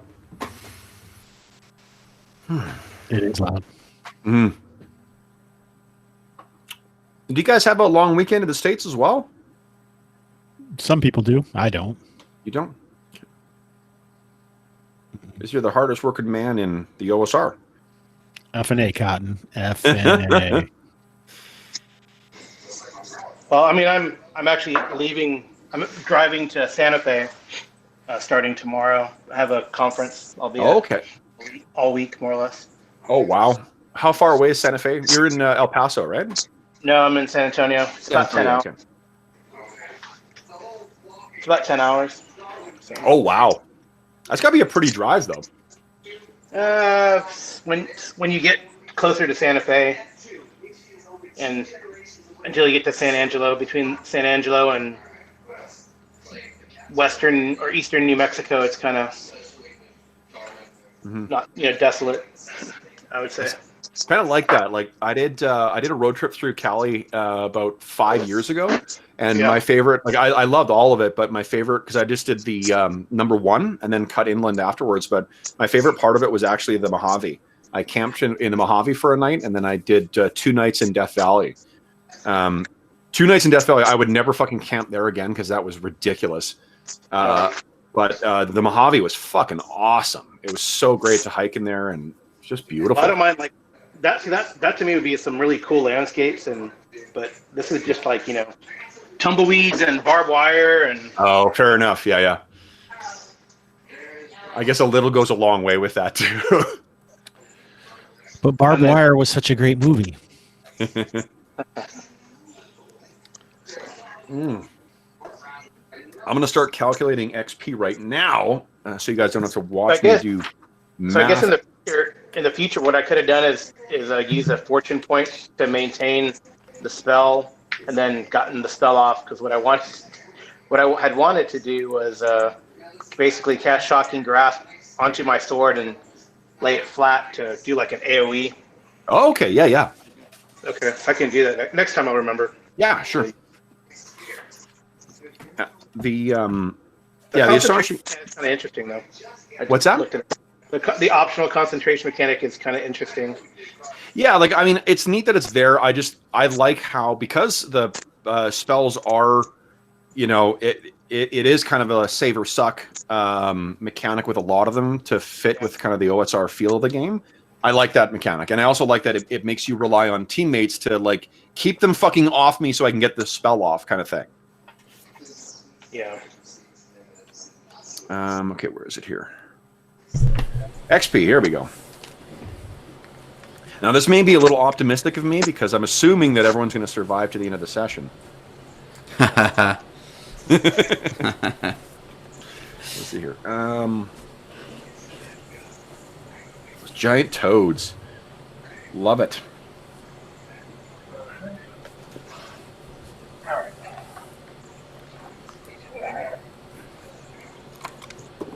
Okay.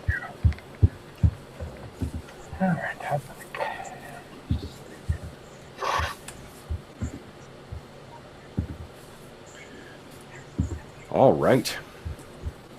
This is probably not news to those of you who are new with played lots of OSR stuff, but while I don't agree that the awarding XP for gold necessarily changes the way players play the game, like it doesn't make an incentive for them to chase after.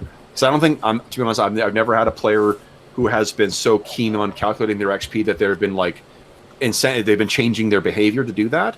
I think that what it does do is when you get loot and you get a windfall of gold, it makes it all the better knowing that you get a shit ton of XP for that too, right? And that's I think that's awesome. I would say I've had players, because I love First Edition, I've had players avoid dangerous encounters because they felt like this is not worth what we're going to get out of it. Yeah. Right. Well, fair enough. Yeah. And let's go for the gold. Okay. Are we all back now? I'm here. The only one I can't see is Arlen. Arlen, are you back? I am back. Yes. Awesome. Okay. So then we pick up again near this waterfall. So it looks like Preda is eyeing this cave off to her right. What is down there? Where the hell did everybody else go? Yeah, wait. Oh, there you are. Okay. I'll come over here. It is now a solo act. Every time you guys elect to split the party, a DM gets its wings. That's Okay, so Iphigenia. Okay, so you guys make your way down in that cavern. That's about the same. Now Virginia runs backwards. So that's about the same level as the rest of the cavern, and you guys find nothing of interest in there. Mm-hmm. Oh, I already went down Okay. here, you jackwads. Okay, so you guys each make your way This is where we're across- going. Oh, Kane's been left in the darkness. Oh no! Here come the groove. Kane, catch up. Oh, you know what? Hold on, Kane. I'm going to give you a little bit of light from your sack Oh, of nice. Hey, butterflies. Awesome. Yeah, Bag you know, of I mean, bugs. knowing what's going to happen as soon as you drop that thing and it spills out. I'm tying it off. I'm not that silly. I think we already have established that Kane is quite masterful with knots, so I will I will give you that. Cool. Although that would have been fucking terrific. He's a If they boa- came out, Why is a lantern biting us? He's a boa and a fletcher, so he'll use the same knot that we use for tying off a bowstring. Sure. So it's So well it's not a huge practiced. amount of light, but you can see. Let me just move you over here. Like you can see that it gives off a little bit now. Oh yeah. cool. Okay. All right. So what you see again, there's that cliff that sort of goes off and down, and there's this roiling thick mist that fills this whole chamber here. And it's about 30 feet down. Like it's a 45-degree angle. It's not as like testing your footing. It's not as slick as that glass stone that was on the edge of the crevasse there, but you'll be wanting to be making careful steps on your way down. Okay. I'll take a rope and go down if someone takes the other end. Yeah. I'll belay for Praetor. Okay, Great. so you can see as you're going down, Preda, where that narrows to about 10 feet wide. The ceiling's only about 7 feet high at this point, and it seems like the floor of the cavern is completely full of water. Huh. It's only Interesting. 7 feet high, you said, or the path is only 7 feet high. Like this part The is only ceiling is 7 feet Yeah. high, but the floor itself is so 7 feet from the surface of the now the water that fills up that corridor, I guess, and then at 7 feet up. It's flooded. Yes, And now we're down to the bottom of where the waterfall was falling to. it is. Yeah, like the ramp kind of goes. It continues down. It doesn't hit a even surface. The ramp kind of continues down into that water. I'll stay at the top here, and anybody who wants to use the rope can just kind of use the rope, and then I'll come down cautiously at the end. Okay? Great. Because Kane is known for his steady feet. So That's it. Yeah, he is. little slip and slide. That's it. I've got my okay. methods. How fast is this water moving, Kev? Pretty fast, actually. Okay. I mean, not so fast. Not like spring runoff. It not so that it would sweep your feet out from under you. It's Okay. continuing on in this direction, like the direction of the arrows there. I see. Okay, so Preda, when you're moving your way into there, you can see that this it's loud in here too, because it's the cacophony of the waterfall falling behind you is sort of echoing off in here, even louder than it was in the other direction. But it continues out. Preda, would you kindly give me what is it here?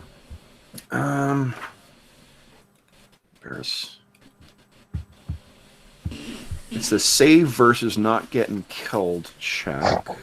Avoidance. I mean, no. I need you to kindly give me a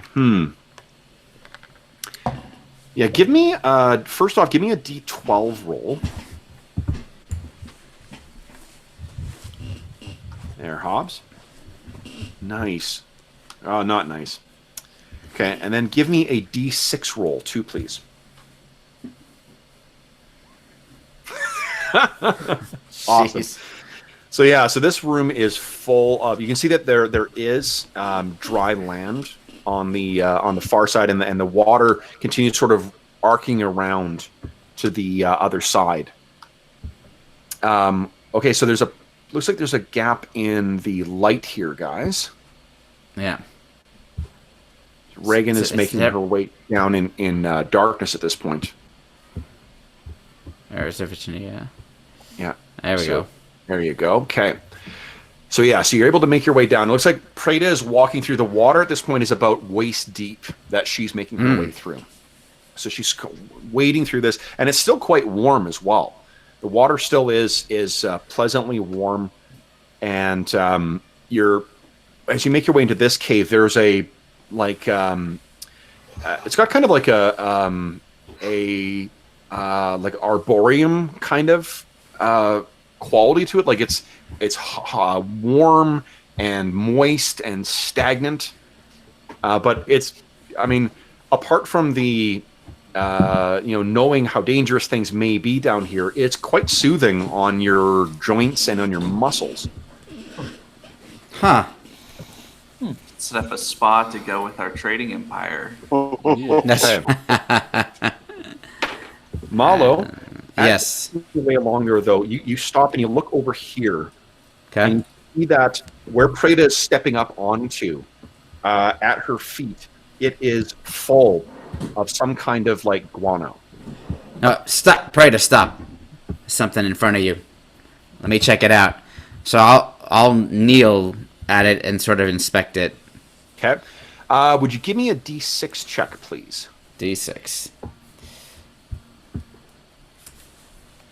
Nice. Okay. Ooh. So I think what Iphigenia had told you guys before is resonating in your mind.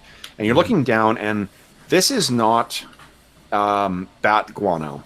This is from some alien, or unnatural creature.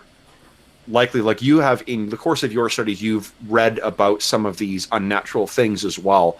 This is the offal that comes from, or not offal, the scat, I guess, that comes from one of these unnatural things. And you know that they are known to lurk in these dark places and in some overgrown areas. They are basically, if you can think of like vicious, oversized combinations of like flying toads and mosquitoes. Everyone be warned, I think we've entered the lair of something very unnatural. It may fly, it may be like a toad. I've never encountered them before, but we may be about to. Iphigenia, why don't you give me a D6 roll as well? I'm assuming you're sort of following along with this, even though it's coming from a man. That's fair. Okay, so Iphigenia, because of your earlier success too, you have a name for these things too. In the same way, it seems that you've really been, whatever the Monsternomicon was that was on the island of, is it called Themyscira or is it called Amazon Island or what? Amazonia? Yeah, it's Amazonia. Amazonia, okay. So whatever you've been reading, you sort of curse out loud, Stirges. Oh, Lord. Mm-hmm. So you're looking up, and the ceiling does, again, get quite high in here. Everyone who has the ability, who has a thief ability to hear noise, go ahead and give me a D12 check for that. And anyone else, just give me a D6 roll, please.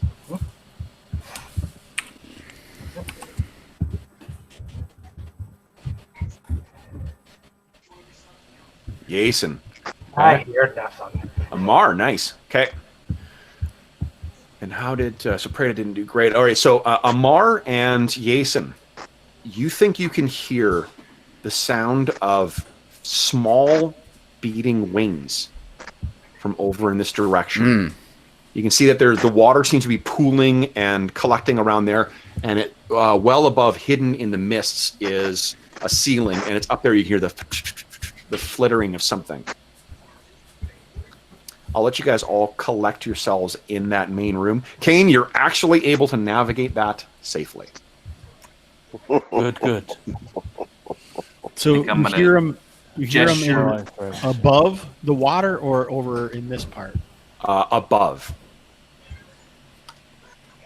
Okay, Jason, you might want to move yourself a touch back there. You're right at the water's edge. Yeah, intentionally. Oh, intentionally? Okay. So you move up, and then you guys can all hear more of the flittering. So, George, I believe you are in charge of rolling surprise. That's, No. I think I'm initiative. No, I think Okay. I was surprised. You were surprised. Okay. So, Rob, let's roll for surprise here. Oh, interesting. These things are surprised. So here we go. Big money. Oh, is that your roll? 5? Yeah. Okay, nice. Okay, so yeah, so you guys are not surprised. Cool. Then, so there's something stirring up there that's going to be coming down. As a reminder, one of the actions you guys can take is to hold. And basically what that is just say, if X, if something happens, then I'll do Y. So if X, then Y, that's how you're going to describe your held action. If I see something, I'm going to fire my bow, whatever. And I'm assuming you guys would have had sufficient warning for this to prepare anything you want to prepare, like getting your spell ready or whatever. Cool. These things will come down, and I did roll surprise for them. So basically, what I'm going to say is that they're going to come down, and then you guys will have a round to act while they're about 10 or 15 feet away in the air, and then we'll drop into normal initiative because they'll realize what's happening. So let me just move these things. Holy shit! Oh, I think I forgot how many of these things there were. What? Now this is the fun of setting up your map beforehand, is that you get to surprise yourself as the DM. Okay, so let's move these to the token layer first, and let's do a quick handout so we can see just how lovely these things look. Okay, there's that. Where? Oh, yes. So,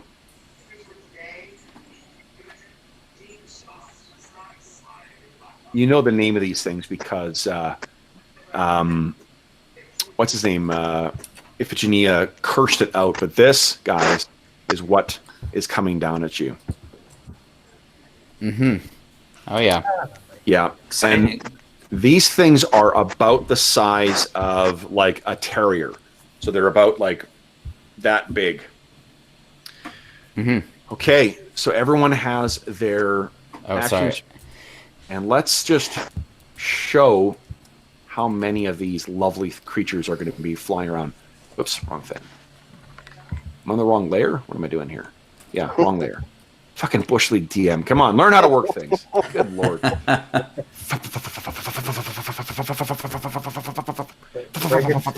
Reagan sees all this and says, "It's now fuck o'clock." Yeah. All right. So just like a horde, these things are all flying around above you, like a disturbed, cave full of bats. Swirling around. They're not acting yet, but you guys do have a chance to act first. So now we'll do you'll have a whole surprise round here. So let's see here. Drop torch. All right, so guys. Is this the same day, or did we actually rest in the cave? No, you guys haven't. You guys have elected to not rest at all yet. That's true. Another bold choice. That's right. Fully. So, what are you guys going to do here? Let's see here. We've got. We don't need to roll initiative because you guys are up first. So first is melee. Now these things, as I said, are about 10 to 15 feet up. So you're not going to be able to melee with these just yet. Missile. I've got Reagan wanted to shoot something. Yep. Is that right? Yep, that's correct. Kane wants to shoot something. Whatever's closest to me. Yeah. They're going to have a whole phase. So basically, you guys can go ahead. We're not going to do the 1 phase, 2 phase thing because you'll have a whole surprise round. So anybody who's making attack rolls or missile, go ahead and make your attack rolls. I probably hit nothing. Let's see here. Yeah, AC 15. Oh, man. Oh, man. So, yeah, really a broadside of a barn would be a tricky and elusive target for that roll. Yep, I rolled a 20 again. No, wait, what? Okay, so that miss. Amar, yeah, boom. So one of them is I tagged. rolled a 3. Kane, you tag one of these things as well. Cool. Okay, so each of you knocks one down. I'm not going to put the X's through these because these are so small. Boom, boom, 2 of them are down. Preda, you do hit 1. What's your AC? Yes, okay. So Preda, you do hit 1, but unfortunately it's sort of 1, 2, 3. Actually that will be enough to take one of them down. So you guys are all firing up at these things, and you have agitated the swarm. Phew. So now, guys, let's declare actions. Okay. Just a quick rules query. Yep. With these, if these are low hit dice creatures, do I do anything with ranged combat in a way of additional attacks or anything? I think it's only melee. Okay. Let me double check. I don't want to screw you over, but good question. So that is one of the ways that fighters are badasses in this. That's it. I just want to invoke my badassery where possible. Yeah, double normal melee attacks per round. From 1st to 6th level, when combating opponents of no more than 1 hit dice, which these are, double normal melee attacks per round. Cool. Nice. This becomes super heroic fighting at 7th level, when combating opponents of no more than 2 hit dice. Double normal attacks. Nice. Cool. All right, so go ahead and declare your actions, guys. There's a lot of them. Could this body of water that I see off to the south of my position? Yep. How deep is that? Can I ascertain from? You can't tell from the flickering. It would be casting light off of it. Yeah. So I'm tempted to jump in it. just hide. You guys got this! Sploosh. Good call. All right. Okay, so we got 3. I need 3 more declarations, I believe. So we got 7 players today. Another thing to emphasize about how fucking fast the OSR games play, we have 7 players today. Yeah. That's awesome. Awesome. Which means more targets for the DM. Okay, excellent. 1, 2, 3, 4, 5, 6, and 7. Awesome. Okay, so you don't need to worry if you're. Yeah, you want to drop your weapon and then drop your bow, I guess, and draw a weapon. Yeah. So that's okay. All right. So first round. Actually, we got to roll initiative now. Okay. Yeah. So George, you are up here. Here we go. 5. Damn. 4. I'm fired. Oh boy. So these things move even faster than you guys had thought. However, let's see here. Yason has held his melee in because move is the last action. Now, Iphigenia, I will point out because everyone gets one chance here. You did not specifically hold your melee action, but I think what you were saying was you were going to wait until something got in melee and then make your attack, right? Yeah, I said that up top. Right, but you do need to enter that in your declared action, though. Okay, whatever. Okay. Kane, I take it that you did the same thing as well? Yeah, just hit anything that comes within hitting range. Okay. So then, why don't anyone who's declared, so Yason, Iphigenia, and Kane, go ahead and make your attacks. And these are lesser foes, so you will get 2 attacks this round. Cool. Okay, and then these things are coming down. on you guys. Let's see how they do. Oops. Woohoo! Jeez. Jabus. Okay. So that AC 10 does not connect, but you do smoosh yet another one of them. Jason. Yeah, 7. Another one is down. That comes in to get you. Iphigenia. Not good enough. So there is one going to be coming down on you. All right. So we've got a bunch of these suckers here. Okay, so on, I'll go just in the order I've got you guys, from the left to right. So Kane, you've got one left that's coming down on you. What is your AC? AC is 6. 6. Scale mail. Okay, so unfortunately, this one does. You swing and hit one, you miss the second one, and then it sort of lands on you and sticks its stinger in and begins kind of sucking away. God, grab rules. Sorry, I like that they put the embedded stats in these things, but they didn't put the fucking special ability. There we go. Okay. Yeah. Okay. So this thing sinks its stinger into you. You take 2 points of damage. And it will begin kind of draining your blood. I'm going to drain his blood shortly. All right, on Reagan. Let's see here. What is your AC? AC is... Actually, unless it's a 9, then it's going to miss. So you're able to keep that one at a distance. Against Iphigenia, we got 1. Unless your AC is better than a 7, right? Yeah, it's AC 4. AC 4, okay, yeah. So you're able to keep this thing at a distance as well. Amar on you. Nope, it does not hit. Preda, we've got 2 coming down on you. Those likewise do not manage to connect. You're keeping them at a distance. Malo, we got 2 on you. Oh, what's your AC again? 6. 6. Shit, both hit. Okay. Oof. Okay, so you take 6 points of damage, and 2 of these things are on you and have stuck their stingers inside. Cool, and I take 1 off for damage reduction for each of those. Yes, you do. Yeah. So I'll take 4. Okay, great. Yeah. Okay, and then Jason, we got 1 on you. Is your AC a 6 or better? My AC is a 4.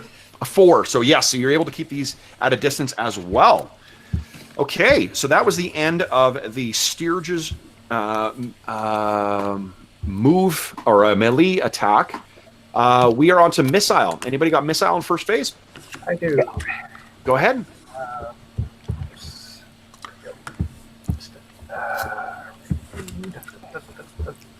Oh, Amar's got missile as well. So Amar, remember you can change your declared action. You just take -2 to your action. So if you want a melee now instead of missile, you just take -2 to your attack. Hey, I'm getting better. I could hit AC 11 this time. Okay, so that's good. You rolled a 7. Okay, so that's not. At least you didn't roll a 1 to 3. Yep. So that's we'll go ahead. I'll go ahead and drop the crossbow and go for melee. Okay, go ahead. Let's see.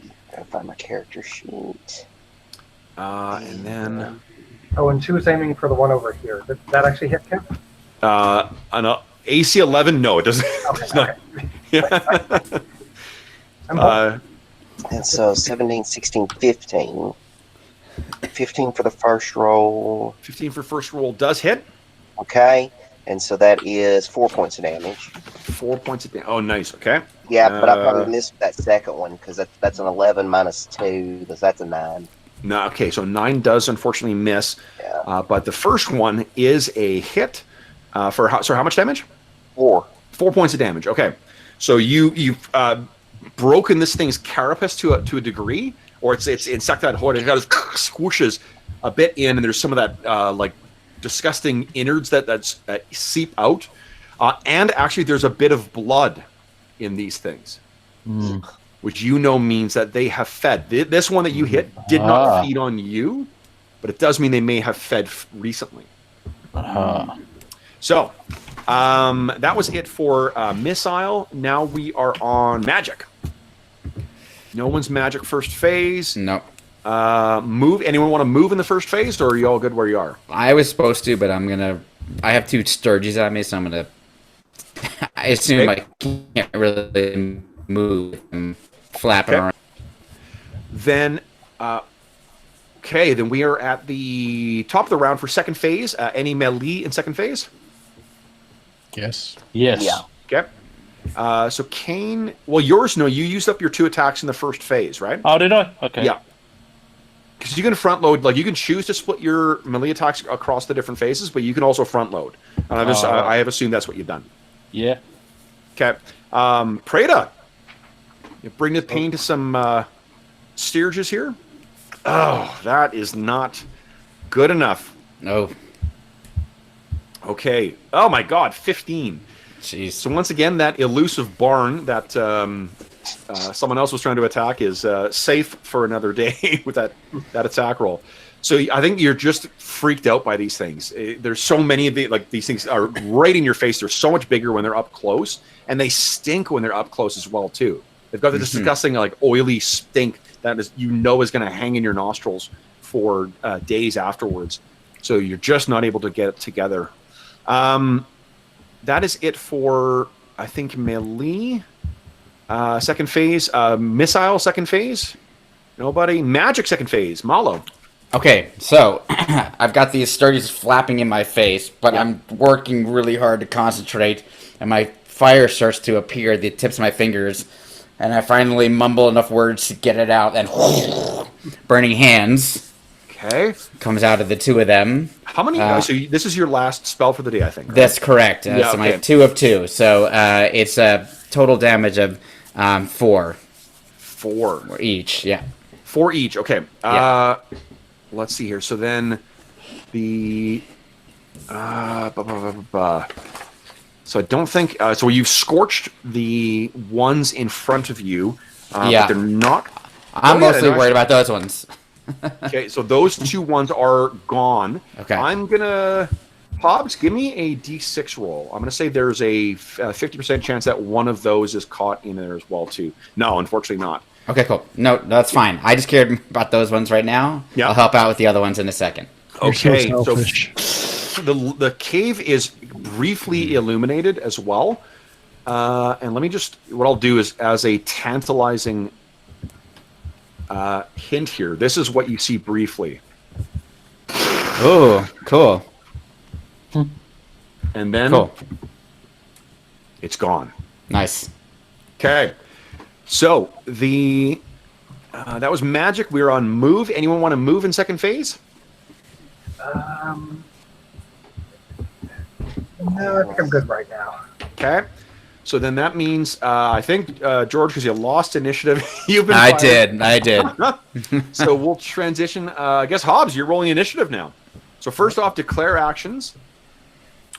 So in this this round, I'll get 4 attacks. Is that right? That's right. Yes. And I can front load them all. You can absolutely do all 4 in the first phase, and you can split up your move between that as well.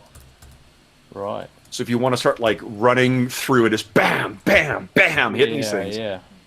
And how do I get one of these off of me? That is a good question. So you need to make a. Well, basically, you just need to smoosh the thing, or you can make a strength. You can make a strength test to try and yank it off of you, but you will take some damage as that proboscis is kind of yanked out of you. All right. So you can kill them, or you can try and just yank them off and take damage. Kill them, I think. Okay. All right. So we got melee.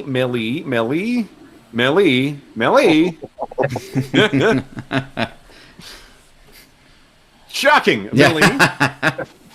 Now, Kane, did you mean to split yours across 2 different rounds? If it's not enough of a target-rich environment, then I see what you mean. Yeah.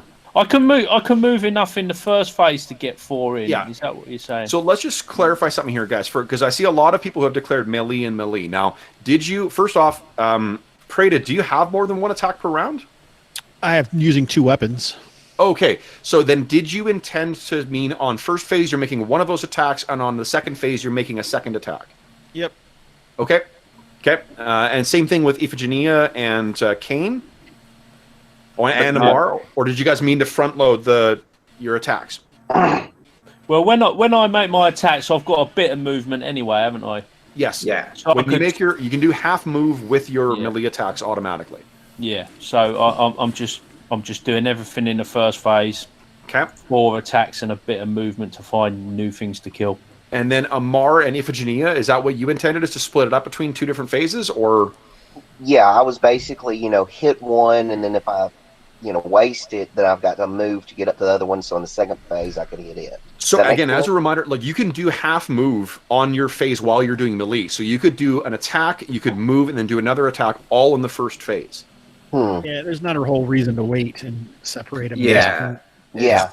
Generally better do all your melee attacks and a half move if you need a half move in the first, and then just hold for the second phase. Yeah. Iphigenia, did you mean to split yours across 2 phases as well?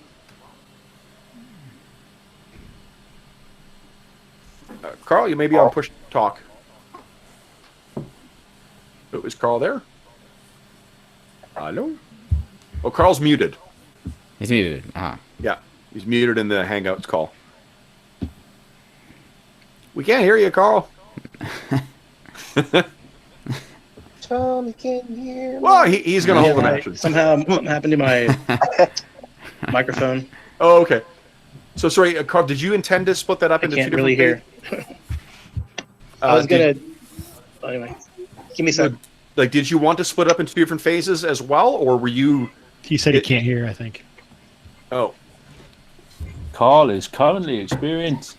I can't even speak. Forget it.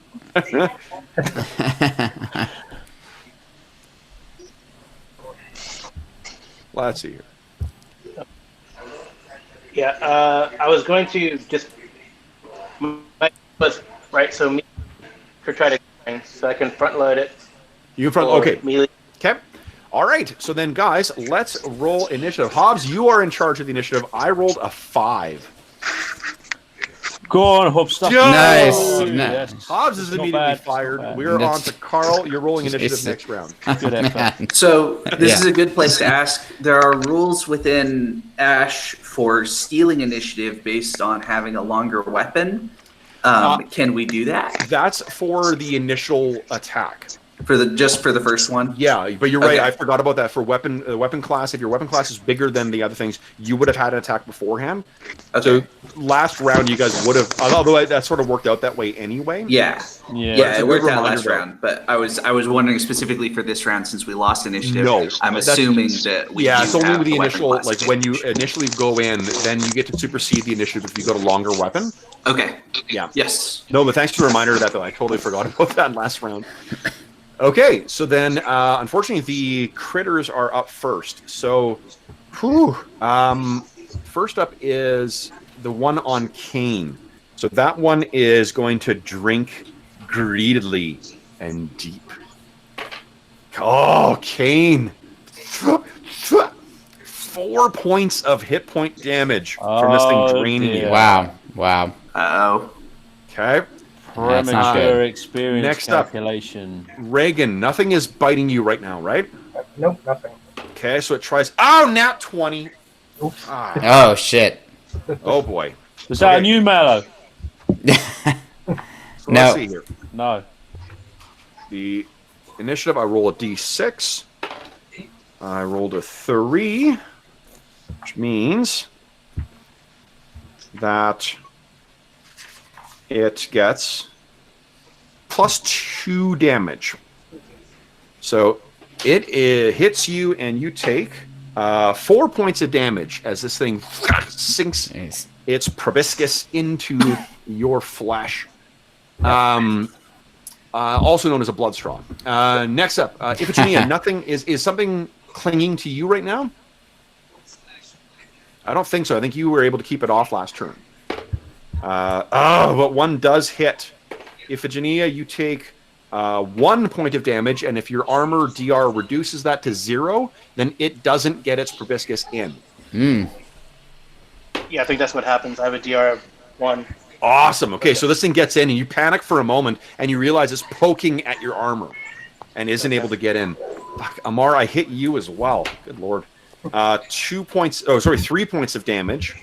Now, can I spend a point of astonishing fortune So yes, you can. Yeah, to absolutely. negate the damage? So this thing. Oh yeah, could I do that? I forgot about that. Yes, you can. Absolutely. Oh, cool. So then it's what you've done is you sort of. I think you're sort of thrashing around Kane. That it's sort of like you don't take any more damage, but it prevents it from kind of like draining your blood, so you can get that 4 hit points back. Amar, for you, it connects and it's about to get in, and you sort of deke to the side, but it's fucking torn your azure robe though. Okay, now on Yason. Does not hit at all. We got 2 on Preda. Come on, Preda. Let's see how your luck. Nat 20 again. Oh, Jesus. And I rolled 6, so it's double damage.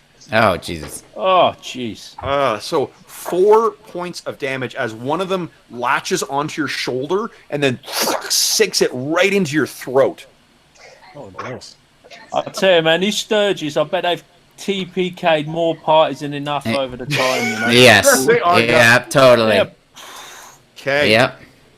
Whew. So that is the end of the Sturges melee. You know what I'll do is I'll just move their tokens on top of you guys when they're latched on. That makes more sense than. There we go. And everyone else has managed to keep them off of them. Okay. No, one's on Reagan. Much as I would hate One's on Reagan as well. Okay. Yep. Oh yeah. Oh yeah. Lucky you. I appreciate your. Oopsies, wrong character. There we go. There we go. Okay.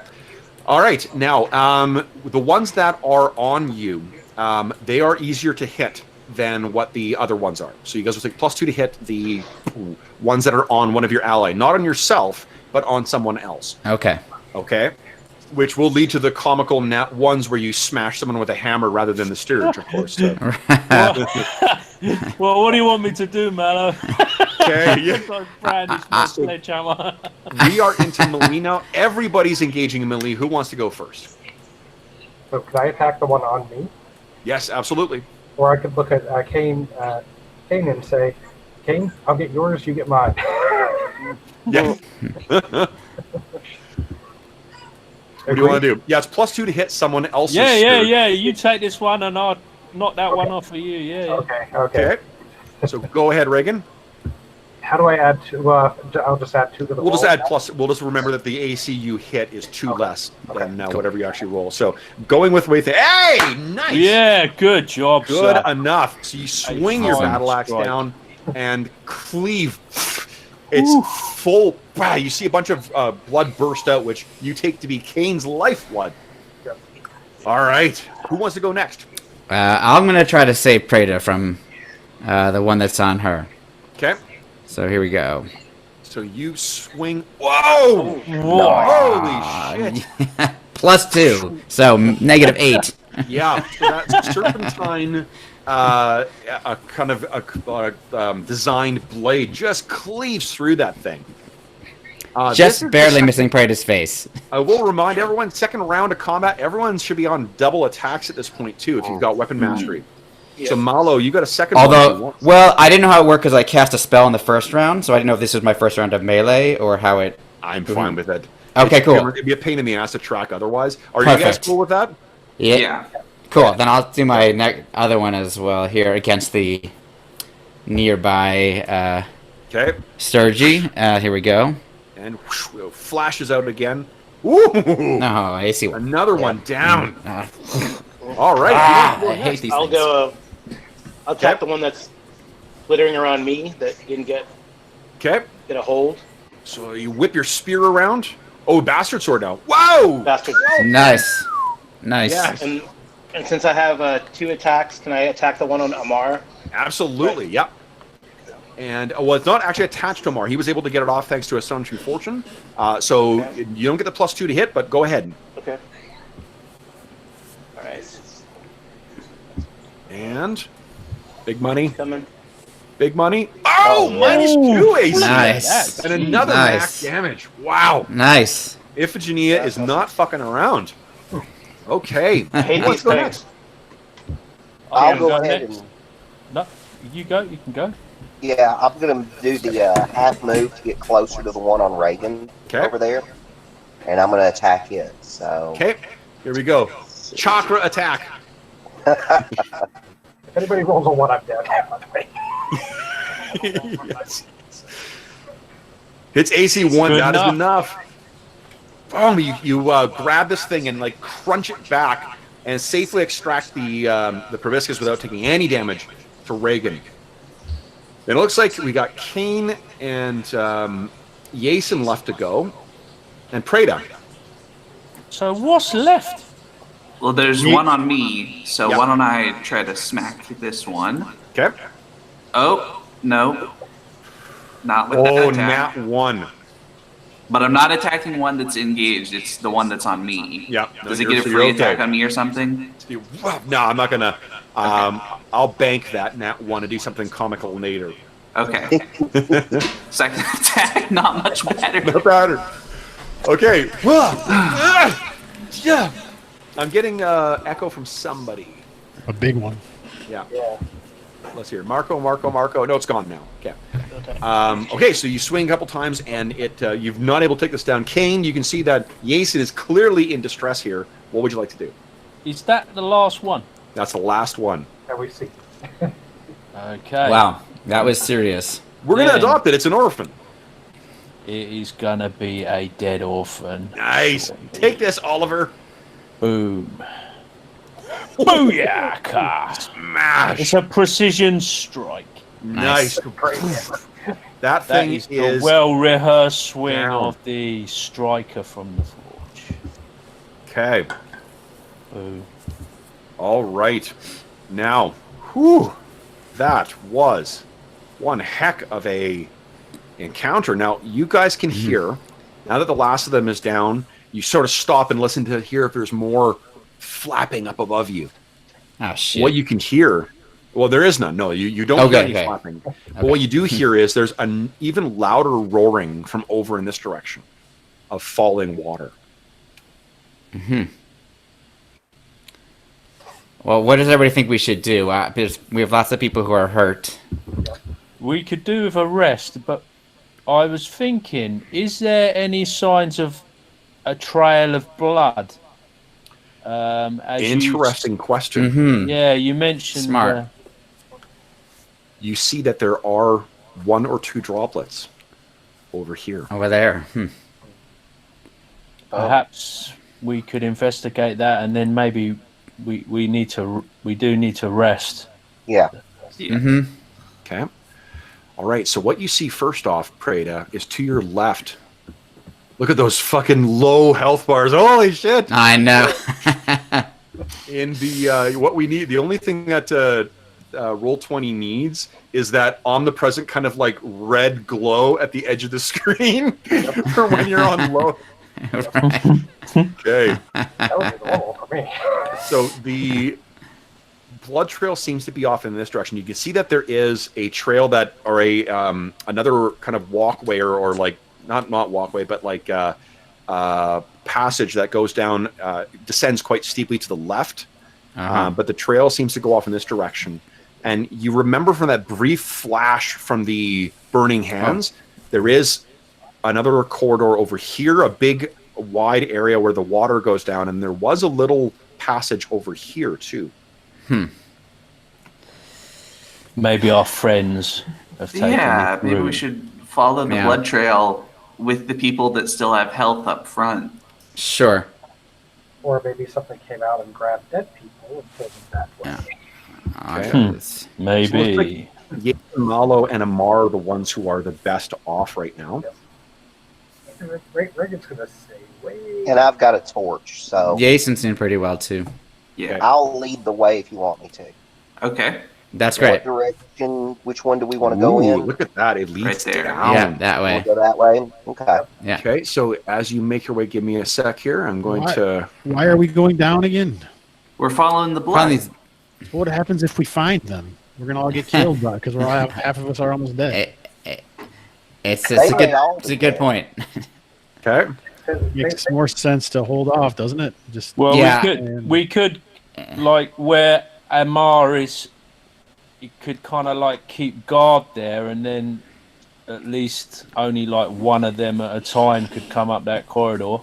Yeah, but I'm for arrest as well. I'm with Preda. I'm out of magic as well, so There's the roaring from over here in this direction. The water seems to carry on. Let me see if I've... Hold on. Did I block that off? One sec.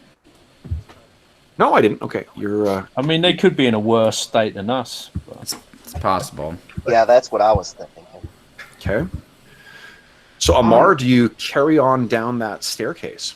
Or the... Not staircase, but like the passage? Slope. Is that what we want to do now? I'm kind of feeling like it's good to wait because they don't know we're here either, as far as we know. Kane attacks the wall. I mean, what? Oh no! I saw some movement, and then I saw your listing for a hammer attack. Yeah. Was that from the previous combat? Yeah, it was. Yeah, Okay. Last attack. What if somebody really stealthy just Wants to look? scouted it, just had a peek? Mm-hmm. it's hard to be stealthy when you're carrying a torch. True. I can always leave my torch How do you see? very carefully. Oh, okay, you do you, bro. I use the force. No. Wrong game. We still have the glowing bag, don't we? Yeah, we've got a glowing bag. I mean, Either. I could give one of the other guys my torch, and I could get the glowing bag from Kane. Okay. Yeah. Okay. So, Kane, I'm just going to swap If your there's anything really torch dangerous, throw the bag. for the bag. Exactly. Throw the bag and run away. Yeah, really. That's it's a tried and true kobold tactic, right? Yeah, man. So, all right, Amar, you've got the light source from the bag now. Mm-hmm. What do you want Yeah, to I'm going to slowly make my way down this slope here. do? Go ahead. I'm gonna follow along behind him. Okay. I'll just go here. Okay. So you can see the glow from that canvas bag. Uh-huh. Okay. Bring it to the middle with her bow out, just, in case. I just want to make sure that this is closest to the mic that I can make it. Okay. All right, Amar. So you now I make gotta your way move. down. Let's see. So is this And the it- wall there? Yeah, that's It the appears. wall. It appears that it actually goes down further to the right. That's what I was fixing to say. That's more like a slope here. Yeah. Okay. Yeah, let's follow my method of go right. Okay. So, follow along this wall here. Okay. So you're And carrying there's a- along here. And the mist, the roaring does seem to come from up here as well, too. There's a roar of a waterfall that seems to be getting louder as you're getting closer. Let's see. Let's move on down. Follow along. Wait a minute, I can't. There's a There's oh yeah. There's something solid that black you're line there. fucking Bush League DM. Jeez. I swear. Pay attention, Madison. Good lord. Boom. Okay. So yeah, now I'm gonna slide along that wall there. Okay. Yeah. Come on It seems around. to be hitting a even floor at this point. Okay. Yeah, I'm gonna come right there to that area. Okay. Stop just there, right there. Just- Amar, would you give me a D12 roll, please? And Yason, give me a D6 roll. Ooh. Ooh. Not great. Yeah. So, Yason, you guys get down there. Somewhere far above you and off in the darkness, you hear the sound of, like, flexing leather. Yeah, like, I can't make this sound, but, like, you know what I mean? Like, that creaking, you know? Yeah. Yeah. My inability to make sound effects does not stop me from trying. So yeah, but it does seem fairly. It's at least like 80 to 100 feet away. It's so quiet, and then you're lost in the sound of this water of the falling water. Yeah. Which sounds even louder. And this like the last waterfall room, this thing is full of mist. But Jason, in addition to that, you sort of look over and is there a glint of metal somewhere over here? I'm gonna tap Amar on the shoulder and gesture in that direction. All right, so let's move as carefully as I can. Okay. There. Okay, so you get to about there. Okay. And you feel there's a bit of a disturbance. This room seems like it may be unsteady the way the other rooms are. Okay. But this one does not actually give way. So you look and it seems like it's safe to proceed. Okay. The glint that you saw, it seems even closer. So let's go maybe there. So when you get there, you spot near the side of the river a pair of legs that disappear into the darkness. Booted. What do you want to do, Jason? I guess grab onto one of the boots and pull. Okay. You hear, the sound of something thump, and you drag forward, and what you see is a corpse it looks like bearded. It's probably you would guess someone from a Nordic or Viking culture, just based on the way they're coloring and whatnot. However, they're incredibly fucking pale.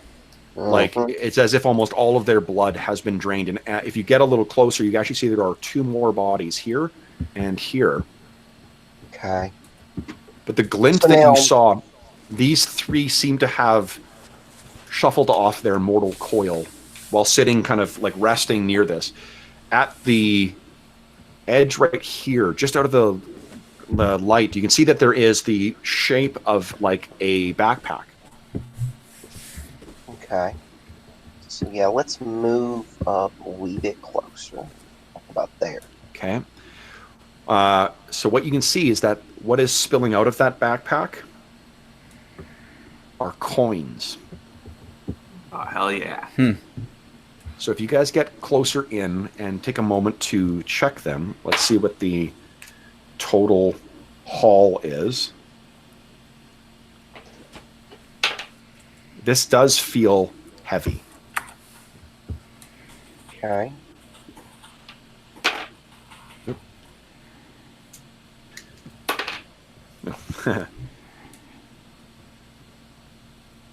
Are you through rolling?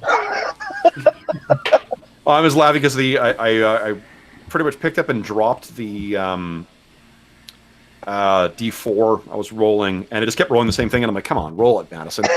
And then I rolled it, and it came back to the same fucking number I rolled before. So, well, I guess that's the number it's going to be.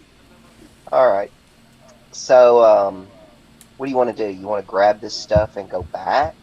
And then bring everybody else forward? This is heavy. It has, within the backpack, there's roughly 3,500 coins in here. Sorry, 4,500 coins. Wow. Wow. It seems like there's some kind of wand of some kind in there as well. Oh, cool. And one of the stuffed in there as well is some kind of heavily furred cloak. It looks of a different exotic manufacture. Like it's made of a almost like a blackish seal skin with a furred collar on it, and it's not worn by anyone. It was stuffed in that backpack as well. Okay. Let's see. Do you want to search the rest of the bodies? Go back. What do you want to do? While we're here, let's search the bodies. Yeah, let's just check everything body wise. So there are on the bodies. Really, there's not. I mean, there's what you would sort of. Oh, you know what? Hold on. I know what I can do. Because of the kits they've got. Yeah. Pretty good. When the waterfall cycles over, it freaks me out every time. Well, okay. Oh, it's back. There we go.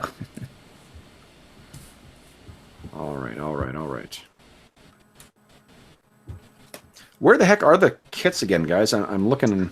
I found it. I found it. 129. All right, so what you find is... So they have on them a leather armor, hand axe, short spear, and there's 3 of each of these. A fighting net, a longbow, 10 arrows in a arrow quiver, 2 silver arrows, a backpack, a sinew cord, a hunting horn, a soft leather pouch, 2 torches, and each of them has a full wineskin of water. Oh. So you guys would be able to squeeze 3 more days of, or 3 persons worth of water out of these wineskins as well. Apart from that and the backpack full of coins and those other things, nothing else of interest here. Oh, and there is, I forgot to mention as well, there does appear to be a carved, I wanted to roll item in here. I've set up a random chart to set the culture that the magic items are from. Because in Astonishing Swordsmen and Sorcerers, there's a pretty set list of things that make magic items. Mm-hmm. And I like that, so it makes it easy to where do I put it?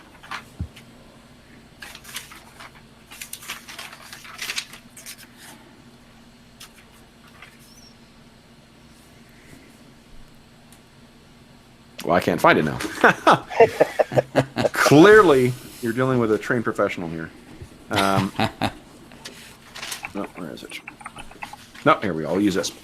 Okay, so 1, 2, 3. Oh, interesting. So this seems to be of, I think neither Yason or Amar, you recognize this, but it is a short kind of piece of brass that has been worked with the kind of symbols that you see that Reagan carves into herself or on her accoutrements. So it's got this very like Viking kind of look to it, and it's about that's the wand. Yeah, it's about like that long. Okay. So what are you guys going to do? So, let's see. Seems like worth grabbing the water skins and the torches at the very least. We could probably stuff those into the backpack. Beyond that, I don't know that we need to grab any of their gear except maybe arrows. What do you think, Gamar? Yeah, definitely, definitely the arrows, especially the silver ones. I'd say grab the torches and the wineskins. All right. And then, I guess go on and head back and bring everybody full. Okay. All right. So while you guys have been waiting anxiously to for the others to return, it's probably been about maybe 20 minutes of them being down there. What have you guys been doing? I think just watching the various exits and entrances, make sure we're not being followed or watched. Yeah. Yep. I mean, I'm looking towards the. Basically, keeping an eye back the direction we came with an arrow with the bow out. Okay. Prada, I see you're near that corridor leading down. Yeah, I was just watching down there. Would you give me a D12 roll, please? Okay. So yeah, nothing but blackness down there. Can Iphigenia see anything across the water? Not really. I mean, it's sort of lost in darkness there. So unless someone's going to light another torch and kind of walk the rounds here. Yeah, Kane should have my torch. Yeah, so that's what you see. I'll also move Kane along here, the water's edge. Water goes down, and you can hear a roaring from down in this direction. So let's see here.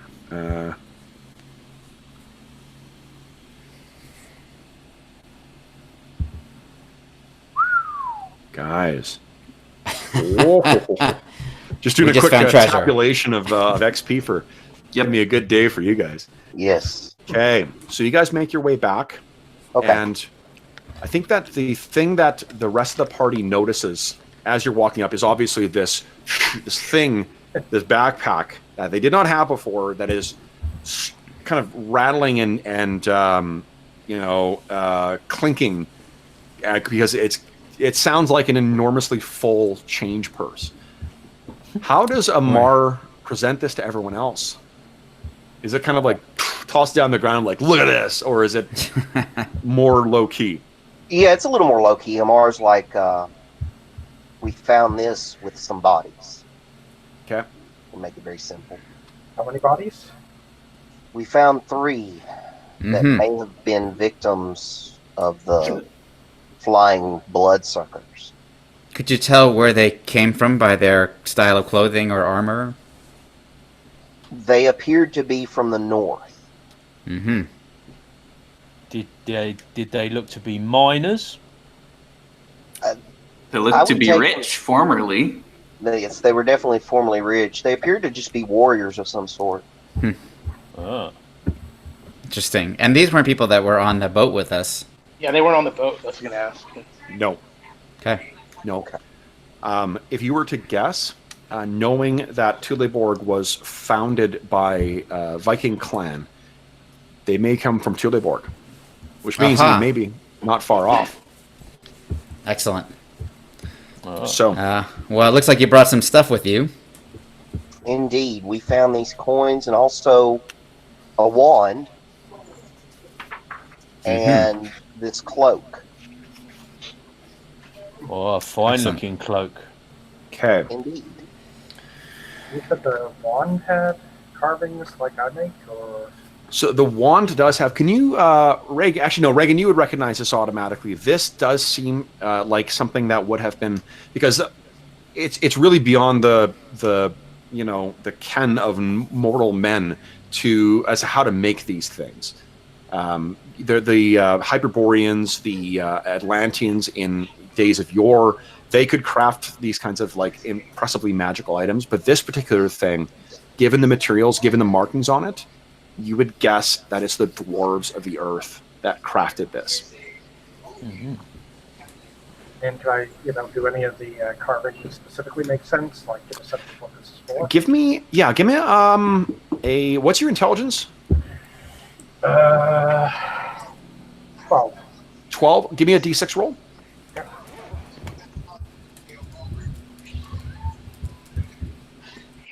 Nice. So what these refer to is something about like sharing secrets and revealing hidden things. It's like it's a dispeller of secrets, I guess. Nice. So I pass that information along and say, this seems useful. Apparently it would either tell us a secret or maybe reveal something hidden. And but I assume that I have no ability to use it. Judging by the amount of loot they have in this sack, perhaps it detects coins. Right. So let me see. That'll come in useful, I think. Shame it didn't detect sturges. That's Yeah. So let me see here.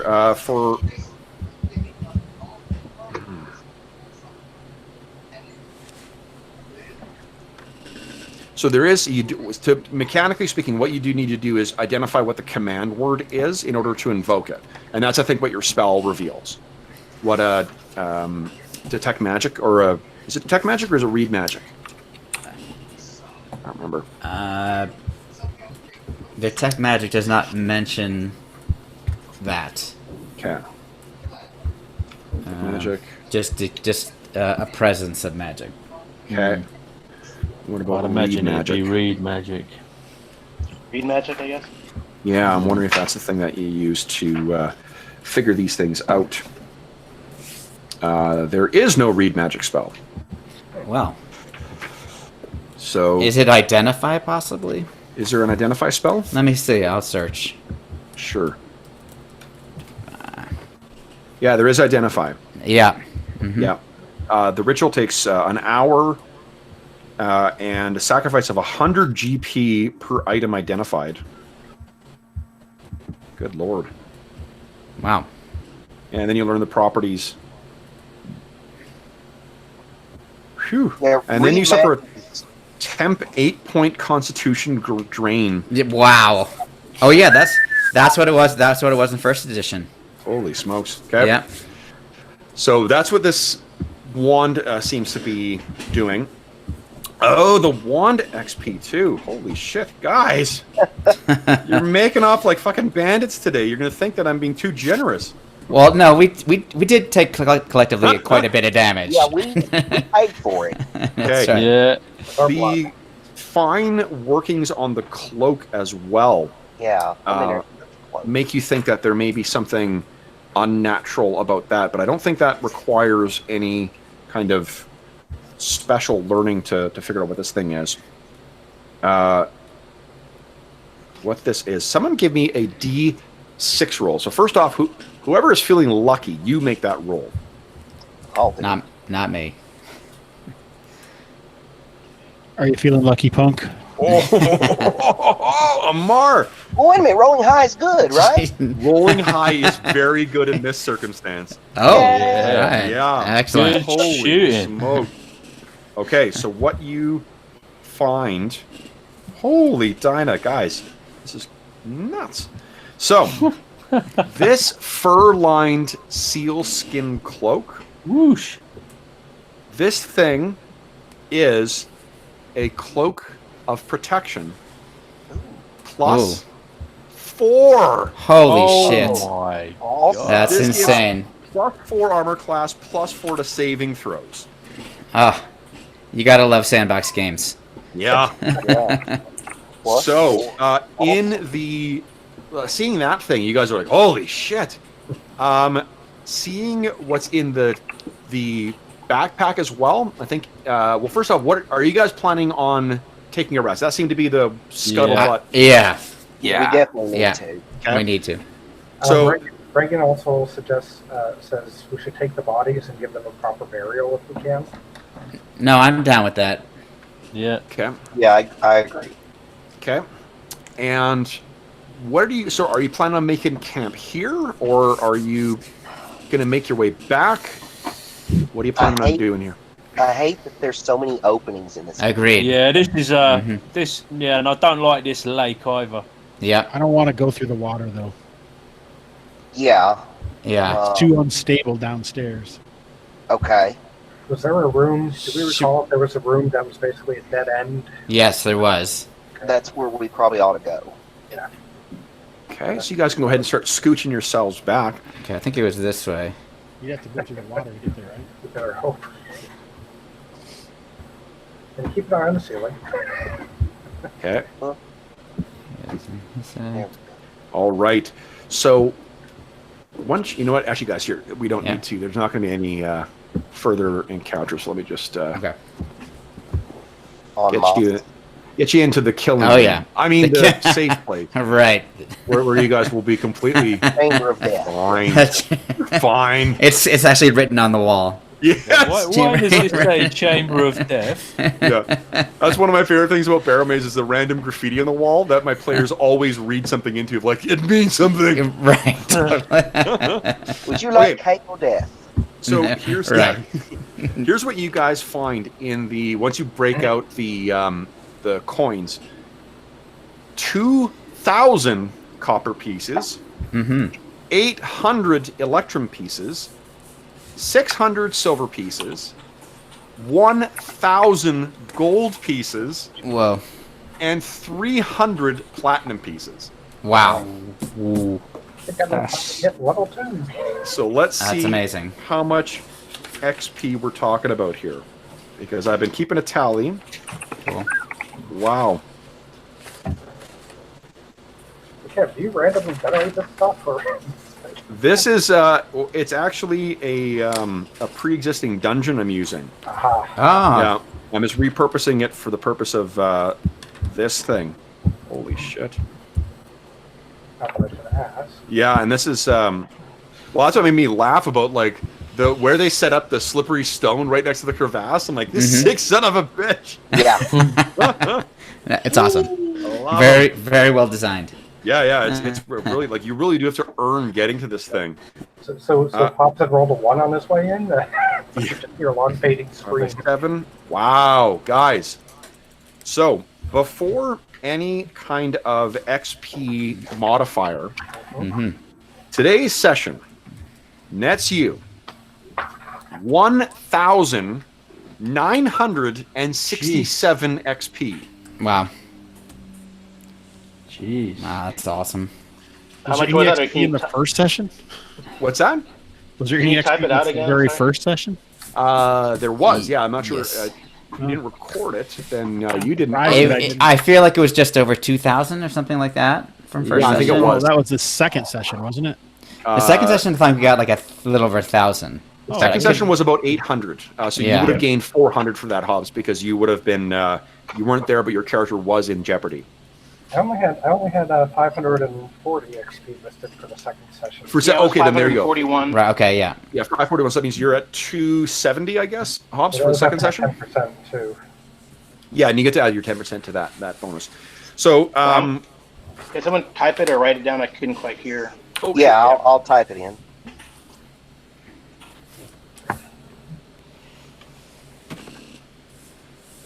that's for today. That's awesome. Yeah. I'm closing in on 3rd level. Finally Yeah. hit second. Nice. So with the rest, you guys will be able to gain. Anyone who gains a level, you will gain your new abilities as well. Nope, I actually didn't hit level. Okay. Nice. No, So I Reagan, you did did not. not ding? I'm about 200 away. Brutal. Of course. I wasn't in the first session, so. Oh yeah. Right. Well, that's what Malo had. Malo took 2 Yeah. sessions to ding. I took me 2 sessions. Yep. Okay, so Colin, I'll tell you, you're the only one without the book. Let's see here. Yeah. What's your total XP now? Well, I found the previously XP. I had 2792 previously, and I'm adding 2164. So, Yeah, so that should be 4956. That's Yeah, the so same. you, look at that. something like that. Ding-a-ling, you're at level 3. Ding, Nice. ding, ding, ding. Oh, yes. Wow. Awesome. Okay. Awesome. All I need is what? And 40 something to level up? Was it really that little? Yeah, Yep. I'm really Then close. you know what? Hold on. Who's got Astonishing Fortune back? I forgot to cash that in. I have Yeah, I've got 2. one left. Okay, so I got- yeah, I got- everybody, everyone just I still type got in 2. how much you have left. Okay. Yeah, because that actually might be enough to get you back in. And 0. Okay, Iphigenia, there's no way that I sorry. granted that much. Unless I specifically say you're getting it, you don't automatically generate it. So there's no way you got 5. No, I hit the wrong key. Oh, okay. Just say, Jesus Christ. I have 0, by the way. All right, 1, The old key, the old wrong key chestnut, eh? That's right. See if you can slip it past the old DM. See how tired Kev is this morning. That's right. All right, so 450 divided by 7 is, an extra 64 XP. Nice. So that would be 70 with your XP bonus. 70. Nicely done. So see your King dinged, Amar dinged. Anyone else hit level 3? Not yet. Yes. Sorry, who said yes? It's me, Arlen. Oh, nice. I did by 1. Nice. Yay. Nice. Great. So you're you're at level 2 now? 3. I would be 3 actually. Actually, you only can gain per Mr. Gygax. You can only gain 1 level per session. That's true. Well, I should have got it last session, but I wasn't here. So. I think that's someone else's fault then. Well, you wait. With 400, would you have gone up, or with the 2, whatever it was? Hobbs? Yes. Yes. You would have. Okay, then that's fine. Okay. So Nice. wow, we got a couple 3rd level characters. Look at you guys, have Awesome. fucking big riches. Yeah. So, do you get any? Because I remember last time I think there was an increase because you were 1st level. Because I'm still 1st level. You're still 1st level. You would be gaining double XP then, yeah. Oh, really? Oh, Yeah. wow. So double. What's double? The 2164 doubles. Yes. Holy shit. Okay. Holy shit. Yeah. I'm not sure I must have included the double. So was the 541 from the 2nd session, was that the straight? That should have been Nope. doubled if you're 1st level. That was doubled already, I think. That was doubled already. Okay. Oh, okay. Yep. Okay, then I went up to 2nd level. Nice. So Kevin, what was the additional experience for Astonishing Fortune remainder? So 50 points. 50. Every point you get that you haven't spent in the session gets you 50 extra XP. Every hex you explore also gives you 50 XP. We get 3 XP per level. Is that or like half XP per level? You said. What's that? We get half XP or half hit points per level. Is that what Yeah, you said? half. So if you're hitting level 3, it's half rounded up. Even levels, you get half rounded down. So, if you got a hit dice of 8, you would get 4 hit points for level 2, and then you get 5 hit points for level 3. Nice.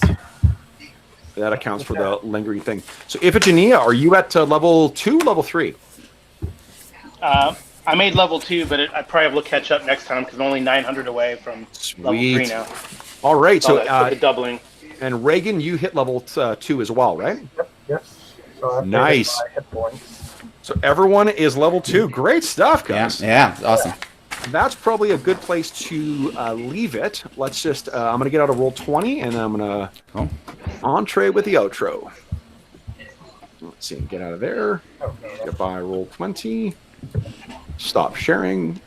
Turn my camera back on. Boom. All right. So, for those listening at home, thanks so much for joining us for this episode 2 of our. Is it 2? Yeah, episode 2. Three. Episode 3. Holy smoke!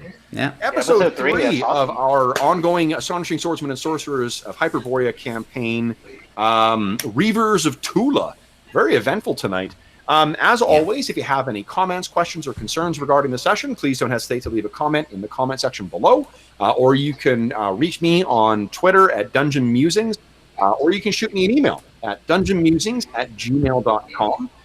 In addition, you'll see there's a link in the description of the video to something called Heroes Save Villages. That is the charity fundraising campaign that we're running on the channel. It's something that we've paired up with the SOS Children's Villages International charity, something that benefits children living in very difficult circumstances. If you follow the link, you can learn all about SOS Children's Villages International. You can learn about the Heroes Save Villages campaign, and you can see some of the rewards that we have on available for any generous donor. Now, I don't want anyone to feel obligated to make a contribution, but if you enjoy the content on the channel, if you enjoy the session, I just ask that you consider clicking through and learning a little more about it. Any money that's donated to them goes directly to assist the people at SOS Children's Villages International. Last but not least, I want to thank my players. So, guys. Woo. Thanks, Arlen, Kev. Colin, George, Hobbs, Carl, Robert, and Will. Such a big group. Thank you so much for playing, guys. This was great. Thanks, Kev. Early morning. It's Let's awesome. see. Everyone enjoy the long weekend. George, good fucking luck tomorrow, buddy. Thank you. Thank you. That's going to be awesome. Man. Appreciate All right, it. Otherwise, Yes, it'll be we'll awesome. see everybody. Oh, we get to see Carl's badass shirt now, too. Yeah. Let's see. Oop. Oh yeah, kinda. There you go. Carl, you got to say something. Yeah. Okay. Yeah. What do I have to say? Goodbye. Thanks for the game. Right. Sorry, I meant more that for your camera to trigger, you need to talk. All right, it's coming. All right, it's coming. guys, enjoy. There you Carl, go. There you safe go. drive. The Frazetta shirt. You can see it. Nice. Yeah. Yeah, man. That's I got awesome. it from Indie Merch. If you're interested, you Very can also cool. bundle it with some heavy metal songs. Apparently, from Metal Blade Records, actually. Yeah, that's cool. Awesome. Nice. Their anniversary, one of their anniversary sales. And Hobbs, let's see this hat that we've heard so much about. Can you see it? Oh yeah. There we go. Oh, it's all right. Awesome. Thanks, Patches. All Awesome. right, so guys, enjoy your long weekend. For those who have it, safe Tim. travels for you there, Carl. And we will see everyone back in Thule in 2 weeks' time. So until then, Awesome. thanks for watching, folks, and happy gaming.